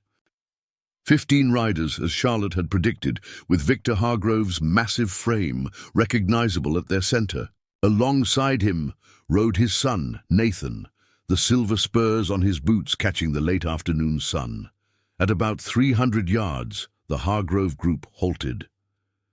Abigail watched through a pair of field glasses as Victor conferred with his son, gesturing toward the canyon mouth where Abigail's group was concealed. "They've spotted us," she murmured to Charlotte, "but they don't seem to know our numbers." After a brief discussion, 4 Hargrove riders detached from the main group, approaching at a trot while the others remained in position. Scouts, Charlotte identified them, coming to assess our strength before they commit. Abigail made a quick calculation. Let them get closer. When I fire, everyone target different riders. Make them think we have more guns than we do. The scouts advanced cautiously, rifles resting across their saddles, eyes scanning the rocks where Abigail's group hid. At 100 yards, they spread out, making themselves harder targets. Abigail sighted along her rifle barrel, focusing on the leftmost rider. Her finger tightened on the trigger. "Hold," Charlotte hissed. "Something's wrong." Before Abigail could respond, gunfire erupted, not from the approaching scouts, but from somewhere to their right flank. One of their men cried out, clutching his shoulder as he fell back from his position. "Ambush!" Charlotte shouted. "They're coming from both sides." Abigail turned to see additional Hargrove men emerging from a gully they hadn't noticed. At least 10 more riders, cutting off their retreat back into the canyon. They were surrounded, caught in a pincer movement that had been executed with military precision. "Fall back to those boulders," she commanded, pointing to a cluster of large rocks that would provide better cover. "Move!" They abandoned their positions, running low and fast toward the new defensive location. Bullets kicked up dust at their feet as the Hargrove men pressed their advantage. 2 more of their group were hit, not fatally, but enough to slow them down. Reaching the boulders, they established a circular defense, each facing outward to cover a different approach. But the situation was dire. They were outnumbered at least 4 to 1, with limited ammunition and no clear escape route. "Ideas?" Charlotte asked grimly, reloading her rifle with practiced efficiency. Before Abigail could answer, a voice called out from beyond their position, "Miss Bennet, I know you're there!" Victor Hargrove's deep bellow carried easily across the distance. "This doesn't have to end badly. Surrender now, and no one else needs to get hurt." Abigail exchanged glances with Charlotte. They both knew Hargrove's promises were worthless.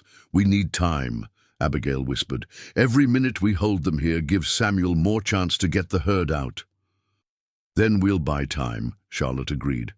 "Talk to him. Keep him negotiating as long as possible." Abigail raised her voice. "What are your terms, Mr. Hargrove?" "Simple. You sign over Callaway Ranch to me, right here, right now. I've brought the papers. In exchange, you and your people walk away unharmed, and if I refuse—" Hargrove's laugh was without humor. "Look around you, Miss Bennet. You're outnumbered, outgunned, and out of options. Those cattle you're hiding in the canyon, they'll be mine either way.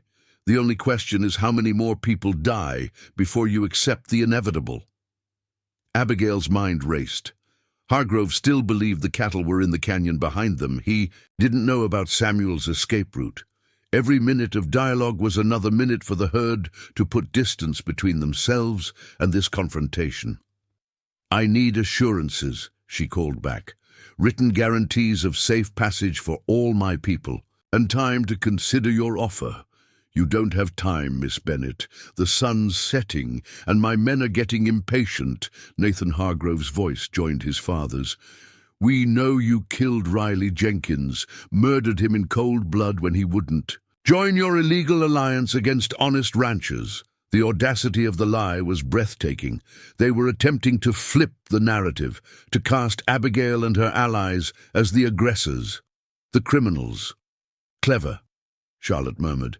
"If they kill us all, that's the story they'll spread. No one left to contradict them." Abigail realized with sudden clarity that there would be no surrender, no negotiation. The Hargroves intended to eliminate them entirely, erasing all witnesses to their crimes. This had always been their plan. As if confirming her thoughts, Victor. Hargrove's patience apparently expired. "Time's up, Miss Bennet. Last chance to surrender."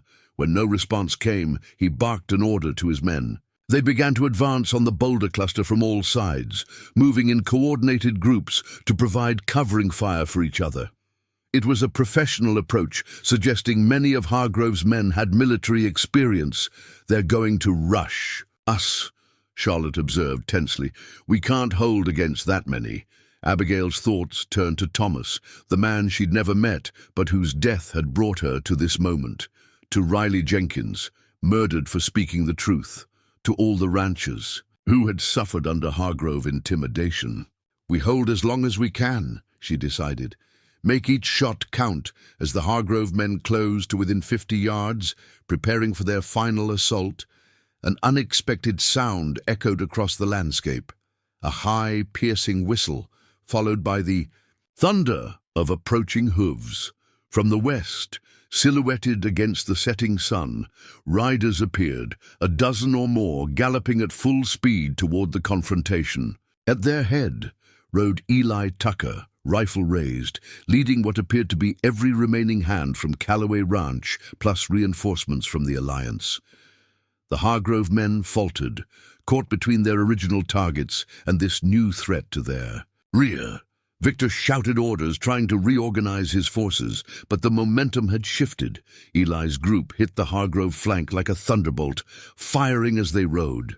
Several of Hargrove's men fell in the initial clash, while others broke formation, unsure which threat to address. Seeing the opportunity, Abigail gave the order, "Now, push forward while they're disorganized." Her small group emerged from their defensive position, adding their fire to the chaos. Caught in a crossfire, with their carefully planned ambush collapsing around them, the Hargrove forces began to fall back. Victor Hargrove, rage contorting his features, bellowed ineffectual commands that were lost in the gunfire. Nathan, showing more presence of mind, organized a retreating defense, allowing his father and their corps men to withdraw toward their horses.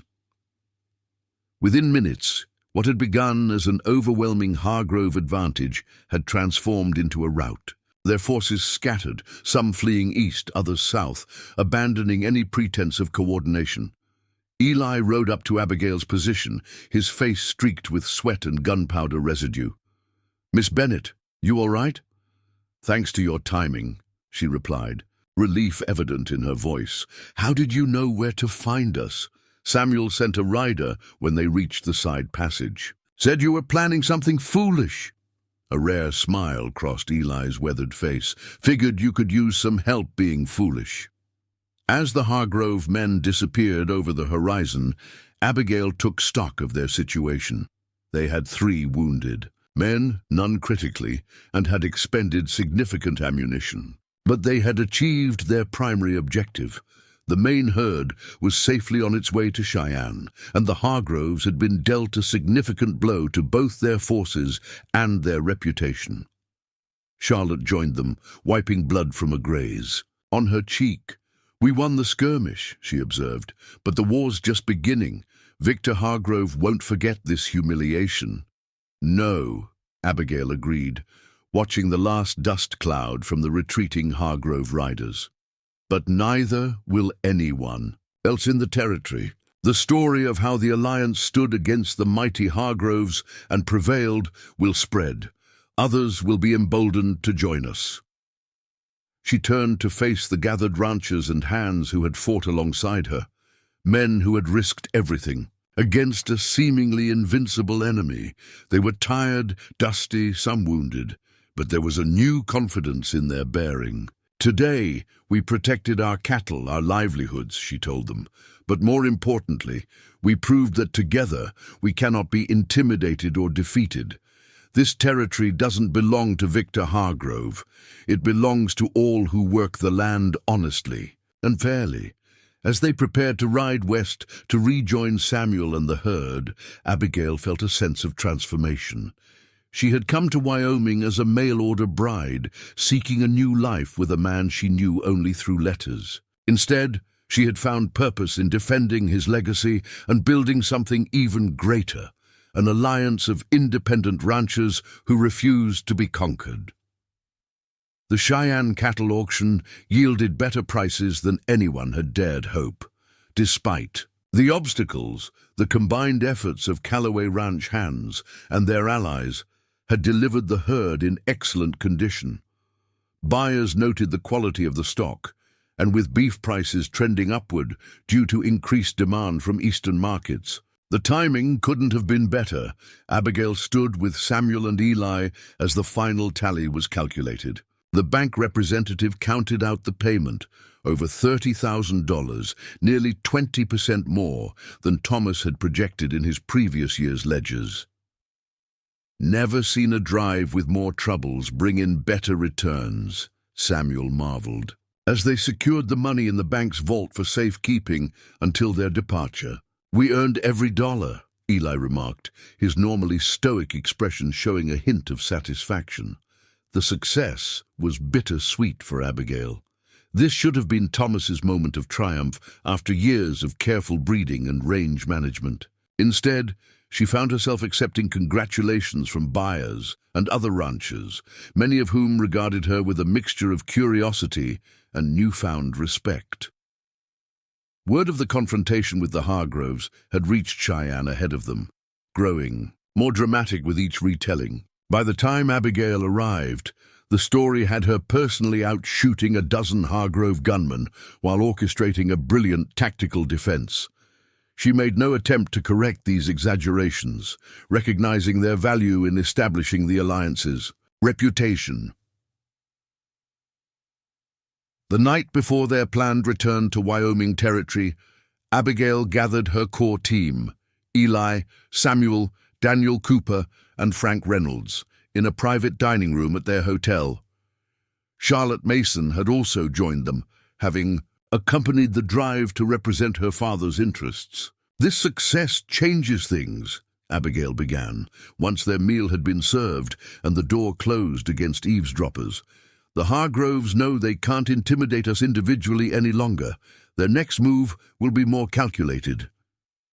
"And more dangerous," Charlotte added, reaching for her coffee. "Men like Victor and Nathan don't forgive humiliation. They'll be looking for revenge, not just business advantage. Which brings us to our immediate concern," Abigail continued. "Someone betrayed our plans for the cattle drive. Someone within the alliance knew we would use Eagle Canyon and informed the Hargroves." The accusation hung in the air, uncomfortable but unavoidable. Trust, so recently established among the independent ranchers, now showed its first cracks. "Got to be careful how we handle this," Samuel advised. "Start throwing accusations around without proof. We could tear apart what we've just built." "Agreed." Abigail turned to Eli. "When we return, I want discreet inquiries made. Nothing obvious, nothing that might alert our traitor. Focus on who might have had contact with Hargrove men before the drive." "What about legal options?" Charlotte suggested. "We have evidence now. The Silver Spur, Jenkins's murder, the ambush. Enough to take to the territorial governor, maybe even federal authorities." "The governor won't help," Frank Reynolds spoke up, surprising everyone with his rare contribution. "My cousin works in his office in Cheyenne, says Hargrove contributed heavily to his last campaign." Abigail nodded. "We'll document everything, build our case methodically, but for now, we focus on strengthening the alliance and protecting our people. The Hargroves will strike again, and soon." The journey back to Wyoming Territory was tense, but uneventful. They traveled armed and vigilant, expecting trouble that never materialized. This absence of Hargrove interference was itself concerning, suggesting their enemies were planning something more significant than simple harassment. Arriving at Callaway Ranch, Abigail found several alliance members waiting with news. During their absence, 3 smaller ranchers had approached Old Man Mason about joining their coalition. Word of their successful stand against the Hargroves had indeed spread, inspiring others to consider resistance rather than capitulation. More troubling was the report that Victor Hargrove had made a trip to the territorial capital, spending several days in closed meetings with officials. The nature of these discussions remained unknown, but the timing suggested a connection to recent events. 2 days after their return, Sheriff Patterson arrived at the ranch. his grave. He requested a private conversation with Abigail, declining Martha's offer of coffee or food. "Miss Bennet," he began once they were alone in Thomas's study, "I'm here on official business. Judge Hamilton has ordered a formal inquest into the death of Riley Jenkins." Abigail kept her expression neutral. "That seems appropriate. Jenkins was murdered in cold blood by Hargrove men." The sheriff shifted uncomfortably. "That's not the prevailing theory, Miss Bennet. Sworn statements have been filed claiming Jenkins was killed by members of your so-called Ranchers Alliance after he refused to participate in illegal activities aimed at damaging Hargrove interests." The audacity of the lie momentarily robbed Abigail of speech. When she found her voice, it was sharp with indignation. "That's absurd. Jenkins was about to testify about Nathan Hargrove's role in Thomas's murder. He was silenced to prevent that." "Testimony? I understand that's your position," Patterson replied carefully. "But the judge has multiple signed affidavits stating otherwise, including testimony from a witness who claims to have seen you and Eli Tucker at the scene when Jenkins was shot." "That's impossible." "We were there, yes, but Jenkins was meeting us voluntarily. He was shot by a hidden rifleman from a distance." The sheriff removed his hat, turning it nervously in his hands. "Miss Bennet, I'm required to inform you that both you and Mr. Tucker are named persons of interest in this investigation. Judge Hamilton has scheduled a hearing for next week in Sweetwater." After Patterson departed, Abigail immediately called Eli, Samuel, and Martha together to share this development. Their reactions ranged from outrage to grim resignation. "They're using the legal system against us," Eli observed. "Smart move. Even if these charges never stick, they tie us up in hearings, cost us money for lawyers, and damage our reputation. And give them cover for whatever they're planning next," Samuel added. "While we're defending ourselves in court, our ranchers are vulnerable." Martha, who had remained silent during the discussion, finally spoke. "There's something none of you are considering. Who are these supposed witnesses? The judge wouldn't act on Hargrove's word alone. Someone is providing testimony against you, someone who might be believed." The implication was clear. The traitor within their alliance wasn't merely passing information. They were actively working to destroy Abigail and her associates from within. That evening, as darkness settled over the ranch, Abigail found herself drawn to the small cemetery, where Thomas was buried. The wooden cross marking his grave stood stark against the deepening twilight. "I don't know if I'm doing the right things," she confessed to the silent marker. "Everything I try seems to bring more danger to the people who've trusted me." The gentle breeze offered no answers, no reassurances. Yet somehow the quiet moment restored her determination. Thomas had built something worth fighting for, and she wouldn't surrender it through fear or uncertainty. Returning to the house, she found Charlotte waiting on the porch, her expression tense. "Ryder just came from our place," Charlotte announced, without preamble. "The traitor's been identified. It's Burke Taylor from the Simmons spread." Abigail knew Taylor by reputation, a quiet man in his 40s who managed the Simmons Ranch operations. "How do you know?" "One of our hands spotted him meeting with Nathan Hargrove yesterday, exchanging papers. Pa confronted him this morning, and he ran. Took nothing, just mounted up and rode straight for Hargrove land." This confirmation brought both relief and heightened concern. Relief that the traitor was identified, no longer an unknown threat within their ranks. Concern because Taylor knew every detail of their defensive preparations, every vulnerability of the alliance members. "We need to warn everyone," Abigail decided. "Send riders to each ranch tonight. Double guards on herds and water sources." Charlotte nodded in agreement. "Already done. But that's not all I came to tell you. Judge Hamilton has ordered the mortgage loans on 3 alliance ranches called in immediately.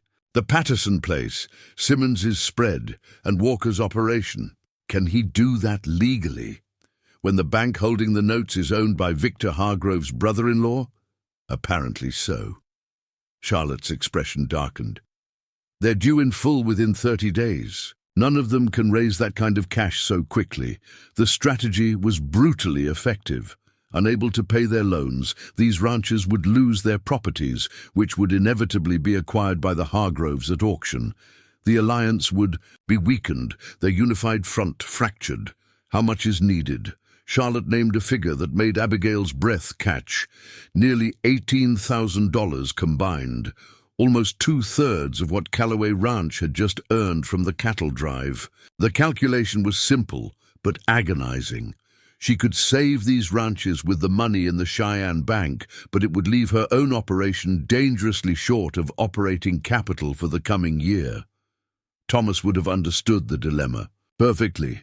Ranch finances operated on narrow margins, with careful planning required to balance expenses against projected income. A single mistake could mean the difference between sustainability and ruin.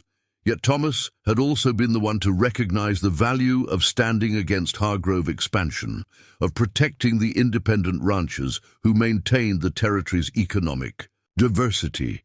What would he have done faced with this choice?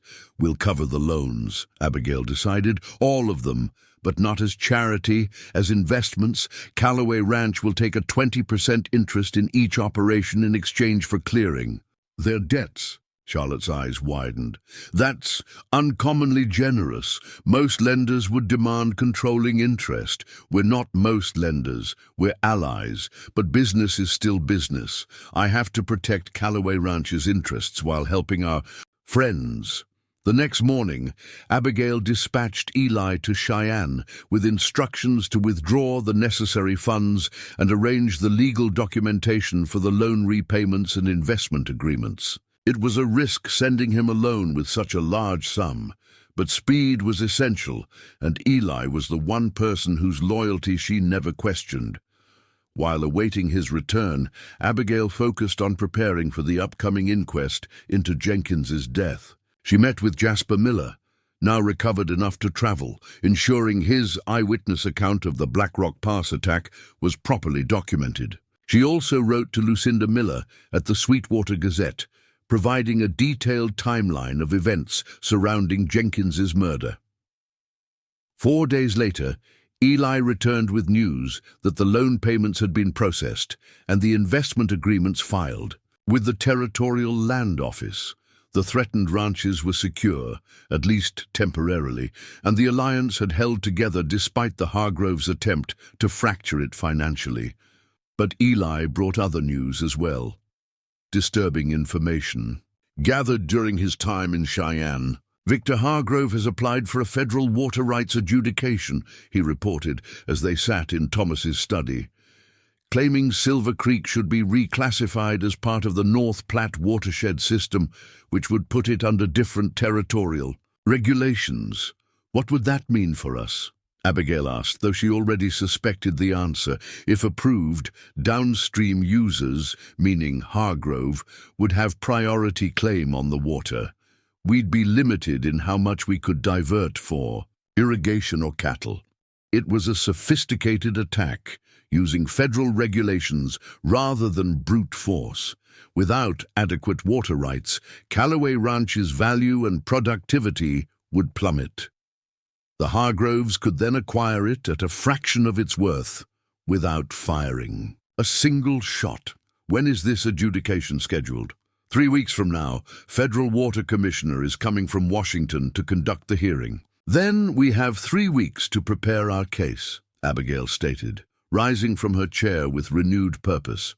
We'll need surveys proving Silver Creek's historical flow patterns, testimony from original settlers about water usage before the Hargroves arrived, and documentation of our existing improvements and dependencies. As they developed their strategy for the water rights hearing, the date for the Jenkins murder inquest approached. The day before they were to appear in Sweetwater, Sheriff Patterson rode out once more, this time with unexpected news. The inquest has been postponed indefinitely, he announced, seeming almost embarrassed, Judge Hamilton says new evidence has emerged requiring further investigation. What new evidence? Abigail demanded. Patterson shrugged helplessly. He didn't share that. With me, but off the record, Miss Bennett, I think your alliance's financial moves rattle some cages. Paying off those mortgages wasn't what the Hargroves expected. After the sheriff departed, Abigail found herself contemplating this tactical retreat by their opponents. The Hargroves weren't abandoning their efforts to discredit her and the alliance, merely shifting focus to the water rights issue where they presumably felt stronger. They're adapting, she observed to Martha that evening, learning from each setback, trying new approaches. It's almost impressive in a terrible way.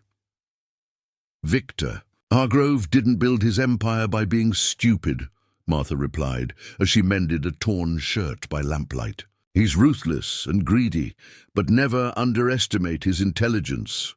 Or his resources, Abigail added. Every time we counter one move, he has 3 more in progress. Then perhaps it's time to take the initiative, Martha suggested, her needle flashing steadily through the fabric. Stop reacting to his attacks and launch one of your own. The idea resonated with Abigail's growing frustration. Thus far, the alliance had been defensive, protecting their herds, their water, their legal. Standing, perhaps a more aggressive approach might unbalance the Hargroves, forcing them to react rather than act.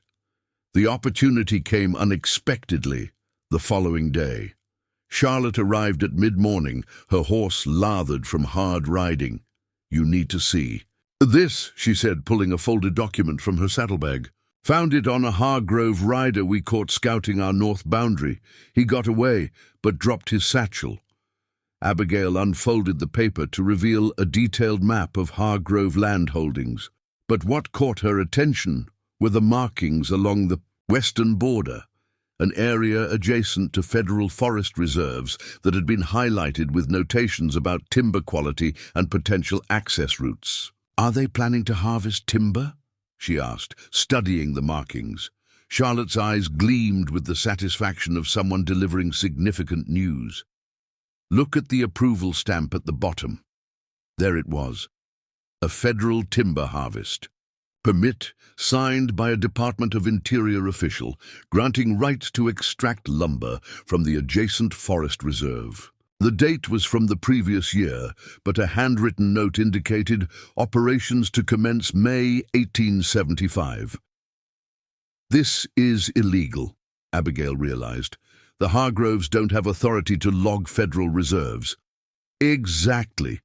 But with a forged permit and enough bribed officials, who's to stop them? There's no Forest Service presence for 100 miles.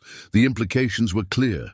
The Hargroves were planning an illegal logging operation on federal land, a federal crime that could result in significant penalties, including potential seizure of adjacent private holdings used to facilitate the crime. This is our counterattack, Abigail decided, evidence of federal law violations that bypasses territorial officials entirely. For the next week, they gathered additional intelligence. Alliance members scouted the marked areas, documenting the construction of access roads, leading from Hargrove property into the Federal Reserve. 2 men were sent to Cheyenne to verify the permit's authenticity with territorial land offices, confirming their suspicion that it was fraudulent. Most critically, Daniel Cooper and Frank Reynolds, posing as drifters looking for work, spent 3 days in Sweetwater, gathering information about lumber contracts the Hargroves had apparently secured with railroad companies. These contracts committed to delivery schedules that could only be met through immediate, large-scale harvesting, exactly what the illegal operation would provide. With their evidence compiled, Abigail made a bold decision. Rather than reporting to territorial authorities who might be compromised by Hargrove influence, she would travel to Fort Laramie and present their findings directly to the Army commander there. As representatives of federal authority in the region, the Army had jurisdiction over crimes involving federal lands. The journey to Fort Laramie would take 3 days each way, potentially leaving Callaway Ranch vulnerable during her absence. But the water rights hearing was approaching quickly, and they needed leverage to counter the Hargroves' legal maneuvers. On the evening before her planned departure, Abigail sat on the porch with Eli, discussing final arrangements for ranch operations. During her absence, "I still think I should accompany you," he insisted, not for the first time. "The road to Laramie can be dangerous." "Your place is here," Abigail replied firmly. "If the Hargroves realize what we're doing, they'll strike at the ranch immediately. You're the only one I trust completely to handle that situation." Their conversation was interrupted by the distant sound of approaching riders, multiple horses moving at speed toward the main house. Eli was on his feet instantly, hand moving to his sidearm. "Get inside," he ordered, scanning the darkening landscape. "Could be trouble." Abigail complied, but watched through the window as the riders came into view. To her surprise, it was Charlotte Mason, accompanied by her father and 2 of their hands. Their expressions as they dismounted suggested urgency rather than danger. Abigail stepped back onto the porch as they approached. "Charlotte? What happened?" Old Man Mason removed his hat, his weathered face grave in the fading light. "The Federal Water Commissioner arrived in Sweetwater today, a week early. Hargroves already got him ensconced at his ranch, whining and dining him before the hearing. They're moving the schedule up," Charlotte added, "trying to rush the process while we're still preparing our case." The news was a significant setback. Their carefully planned timeline for gathering evidence and expert testimony was now compressed from weeks to days. "There's more," Old Man Mason continued. "Burke Taylor's back in town, meeting openly with Judge Hamilton. Word is they're reviving the Jenkins murder investigation with new evidence against Alliance members." Abigail absorbed this information, recognizing the coordinated attack on multiple fronts. The Hargroves were accelerating all their efforts, perhaps having gotten wind of the Alliance's investigation into their illegal logging operation. "We need to adjust our strategy," she decided. "Charlotte, can you and your father continue to Fort Laramie with our evidence? The Army needs to know about the timber theft regardless of our water rights situation." "Of course," Charlotte agreed. "But what about you?" "I'll focus on the Water Commissioner. If Hargrove can influence him with hospitality, perhaps we can counter with facts. Eli, ready the survey maps Thomas commissioned last year. Samuel, find anyone still alive who remembers Silver Creek before the ranches were established." As the Mason party departed for Fort Laramie with the logging evidence, Abigail turned her full attention to the water rights battle. This, more than any previous confrontation, would determine the future of Callaway Ranch and the entire alliance. Without water, nothing else mattered. The Federal Water Commissioner, Edwin Blackwell, proved to be a surprise to everyone in Sweetwater, rather than the easily influenced bureaucrat the Hargroves had apparently expected. Blackwell was a stern, methodical man with 20 years of experience resolving water disputes throughout the Western Territories. On his second day in town, rejecting Victor Hargrove's offer of continued accommodation, Blackwell moved his quarters to the neutral territory of Sweetwater's only hotel and issued formal notices for the water rights hearing. All affected parties were to present their claims and evidence in 3 days' time. "He's not playing favorites," Sheriff Patterson informed Abigail when he delivered her notice. "Hargrove's fuming about it, which has to be a good sign." Abigail gathered the Alliance members immediately, dividing responsibilities for the upcoming hearing. Frank Reynolds, who had unexpected knowledge of irrigation systems from previous work in California, was tasked with documenting the ranch's water usage. Jasper Miller, still recovering but determined to contribute, organized historical accounts from early settlers. Eli coordinated with the other Alliance ranches to ensure consistent testimony about downstream impacts. The morning Of the hearing, Sweetwater was abuzz with activity. The town hall, normally used only for occasional community gatherings, had been transformed into a makeshift courtroom. Commissioner Blackwell sat at a table at the front, surrounded by maps, legal documents, and engineering reports he had requested. From both sides, the Hargroves arrived in force.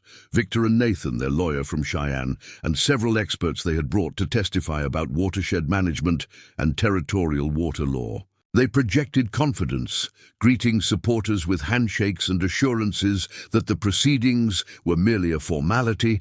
Abigail entered quietly with her core team, nodding respectfully to Commissioner Blackwell. She had chosen to dress formally, but practically, a well-made traveling suit that reflected both her Eastern background and her adaptation to Western life. The hearing began with Blackwell's overview of the process. Water rights in these territories follow the doctrine of prior appropriation, he explained to the packed room. First in time, first in right. Today we will determine the historical usage patterns of Silver Creek and establish appropriate allocations, based on documented prior claims. Victor Hargrove's lawyer presented first, arguing that the Hargrove Ranch had been using Silver Creek water for irrigation before Callaway Ranch was established, giving them senior water rights. Their survey maps showed Silver Creek as a tributary of the larger watershed system, managed under territorial regulations that favored downstream users for agricultural purposes. When it was Abigail's turn to present, she approached calmly, carrying a leather portfolio Thomas had used for important documents. Commissioner Blackwell, the evidence will show that Thomas Callaway established water usage rights on Silver Creek in 1868, 2 years before Victor Hargrove acquired his current holdings. I have the original claim filing here, certified by the Territorial Land Office. She presented the document, watching Nathan Hargrove's face tighten with surprise. This was information they hadn't expected her to have, perhaps assuming the records had been lost or destroyed. Furthermore, Abigail continued, Silver Creek is not historically part of the North Platte watershed, as the Hargroves claim. Geological. Surveys conducted by the Army Corps of Engineers in 1865 classified it as an independent water system with its primary flow contained within what is now Callaway Land. For the next hour, she methodically dismantled the Hargroves' claims, presenting testimony from original settlers, official surveys, and documentation of Callaway Ranch's water management infrastructure built years before the Hargroves began. Their expansion. Commissioner Blackwell listened attentively, asking pointed questions of both sides. When Victor Hargrove attempted to dismiss Abigail's evidence as a woman's misunderstanding of technical matters, Blackwell cut him off sharply. Mr. Hargrove, I evaluate evidence based on its merit, not the gender of who presents it. Miss Bennett's documentation appears thorough and relevant to these proceedings. By midday, the momentum had clearly shifted. The Hargroves' lawyer was reduced to technical objections and procedural arguments as their substantive case crumbled under scrutiny. During the lunch recess, Nathan Hargrove approached Abigail as she stood speaking with Eli and Samuel outside. The town hall. Impressive performance, Miss Bennett, he said with forced cordiality. But this isn't over. Not by a long shot. Actually, Mr. Hargrove, I believe it is, Abigail replied evenly. Not just the water rights issue. Your entire campaign against independent ranchers in this territory. Nathan's face darkened. Bold. Words from someone in your precarious position. My position is stronger than you realize, Abigail countered. While we've been occupied with water rights, Charlotte Mason and her father have been meeting with federal authorities at Fort Laramie regarding certain timber operations your family has planned for federal lands. The blood drained from Nathan's face as Abigail continued. Forged permits, Mr. Hargrove. Bribed officials. Contracted lumber sales before harvesting rights were secured. All federal. Offenses with severe penalties. I imagine U.S. Marshals are already on their way to investigate. Nathan took an aggressive step forward, only to find Eli and Samuel moving to flank Abigail protectively. "You've made a grave mistake," Nathan hissed before storming away to confer urgently with his father. When the hearing resumed, the Hargroves' demeanor had changed dramatically. Their lawyer requested an immediate adjournment to gather additional evidence, which Commissioner Blackwell denied. By mid-afternoon, Blackwell called an end to testimony. "I've heard sufficient evidence to make a determination," he announced. "Based on documented prior appropriation and the demonstrated independence of Silver Creek from the North Platte watershed system, I rule that Callaway Ranch maintains primary water rights to Silver Creek, with reasonable allowances for downstream users as specified in territorial statutes." A murmur swept through the crowded room as the commissioner continued. "Furthermore, I am recommending a review of all water rights claimed by Hargrove Holdings throughout the territory, given the discrepancies identified in their documentation presented today." Before Victor Hargrove could voice the objection clearly, forming on his lips, the doors of the town hall burst open. Sheriff Patterson entered, accompanied by two men wearing the distinctive badges of U.S. Marshals. "Victor and Nathan Hargrove," one marshal announced, "you're under federal indictment for conspiracy to illegally harvest timber from federal lands, forgery of government documents, and attempted bribery of federal officials." The room erupted in chaos as the marshals moved to arrest both Hargroves. Victor's face contorted with rage as he pointed accusingly at Abigail. "This is your doing. You won't get away with this. I have friends in the territorial government."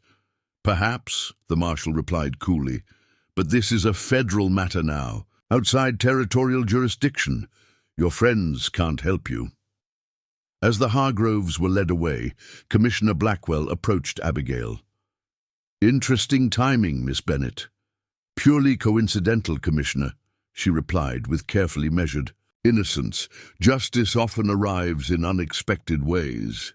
3 weeks later, Abigail stood on the porch of the main house, watching as riders assembled in the yard for the first official patrol of the newly formalized Ranchers Association.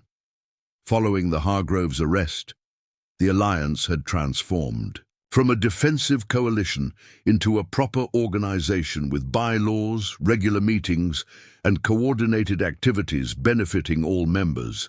Eli approached, leading his horse. "First patrol's ready to ride. We'll cover the northern boundaries today. Make sure none of Hargrove's remaining men are causing trouble." "Any word from Cheyenne about the federal case?" Abigail asked. "Grand jury has returned indictments on all charges. Victor and Nathan will stand trial next month. Most of their hired guns have scattered, looking for work elsewhere." Eli adjusted his saddle straps thoughtfully. "Hard to believe how much has changed in just a few months." Indeed, the transformation had been remarkable. With the Hargroves facing prison sentences and asset forfeitures, their empire was crumbling. Smaller ranchers who had been forced to sell were exploring legal options to reclaim their properties. The territorial governor, sensing shifting political winds, had suddenly become supportive of regulations protecting independent landholders. As for Callaway Ranch, it had not only survived, but thrived. Their investments in the struggling alliance ranches were already showing returns.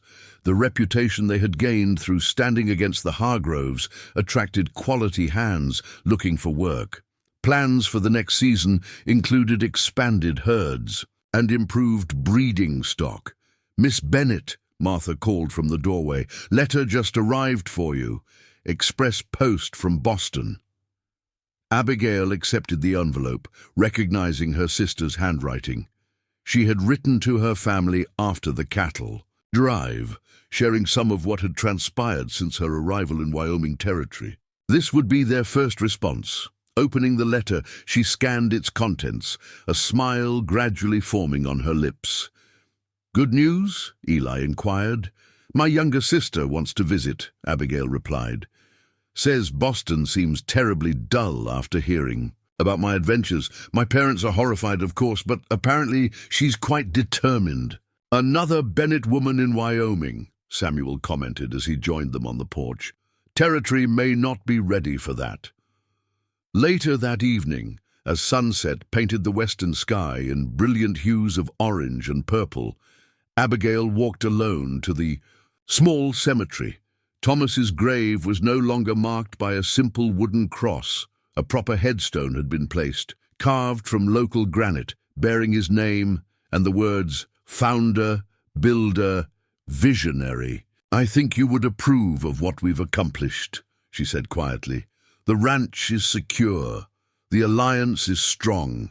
The Hargroves can no longer threaten what good people have built here. She placed a small bundle of wildflowers at the base of the stone. I never got to meet you, but in a way, I feel I've come to know you through this place and these people. They were loyal to you, and now they're loyal to me. To us, really, to what we both believed in. As darkness fell, Abigail returned to the main house, the home Thomas had built for a life they would never share.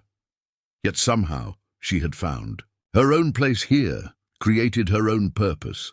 She had arrived as a mail-order bride, expecting to step into a predetermined role as wife and helpmate. Instead, she had become something Thomas himself might never have envisioned. A leader, a force for justice, the fulcrum upon which the balance of power in the territory had shifted. From the porch, she could see lights in the bunkhouse where her men were gathered, hear the distant lowing of cattle in the night pastures, smell the sage and pine carried on the evening breeze. Not the life she had journeyed west to find, but the life she had forged through courage, determination, and an unwavering sense of right. Callaway Ranch would continue to grow and prosper under her guidance. The alliance would protect the interests of independent ranchers throughout the territory. And perhaps someday, when the timing was right, Abigail Bennett would consider the possibility of the personal happiness she had originally sought in Wyoming. But for now, she had found something equally valuable: purpose, respect, and a legacy of her own making. The young mail-order bride who had found her groom killed by a wagon massacre had done more than just lead the ranch hands. She had transformed a personal tragedy into triumph, not just for herself, but for an entire community that would never again bow to intimidation or injustice. Up next, you've got two more standout stories right on your screen. If this one hits the mark, you won't want to pass these up. Just click and check them out. And don't forget to subscribe and turn on the notification bell so you don't miss any upload from us.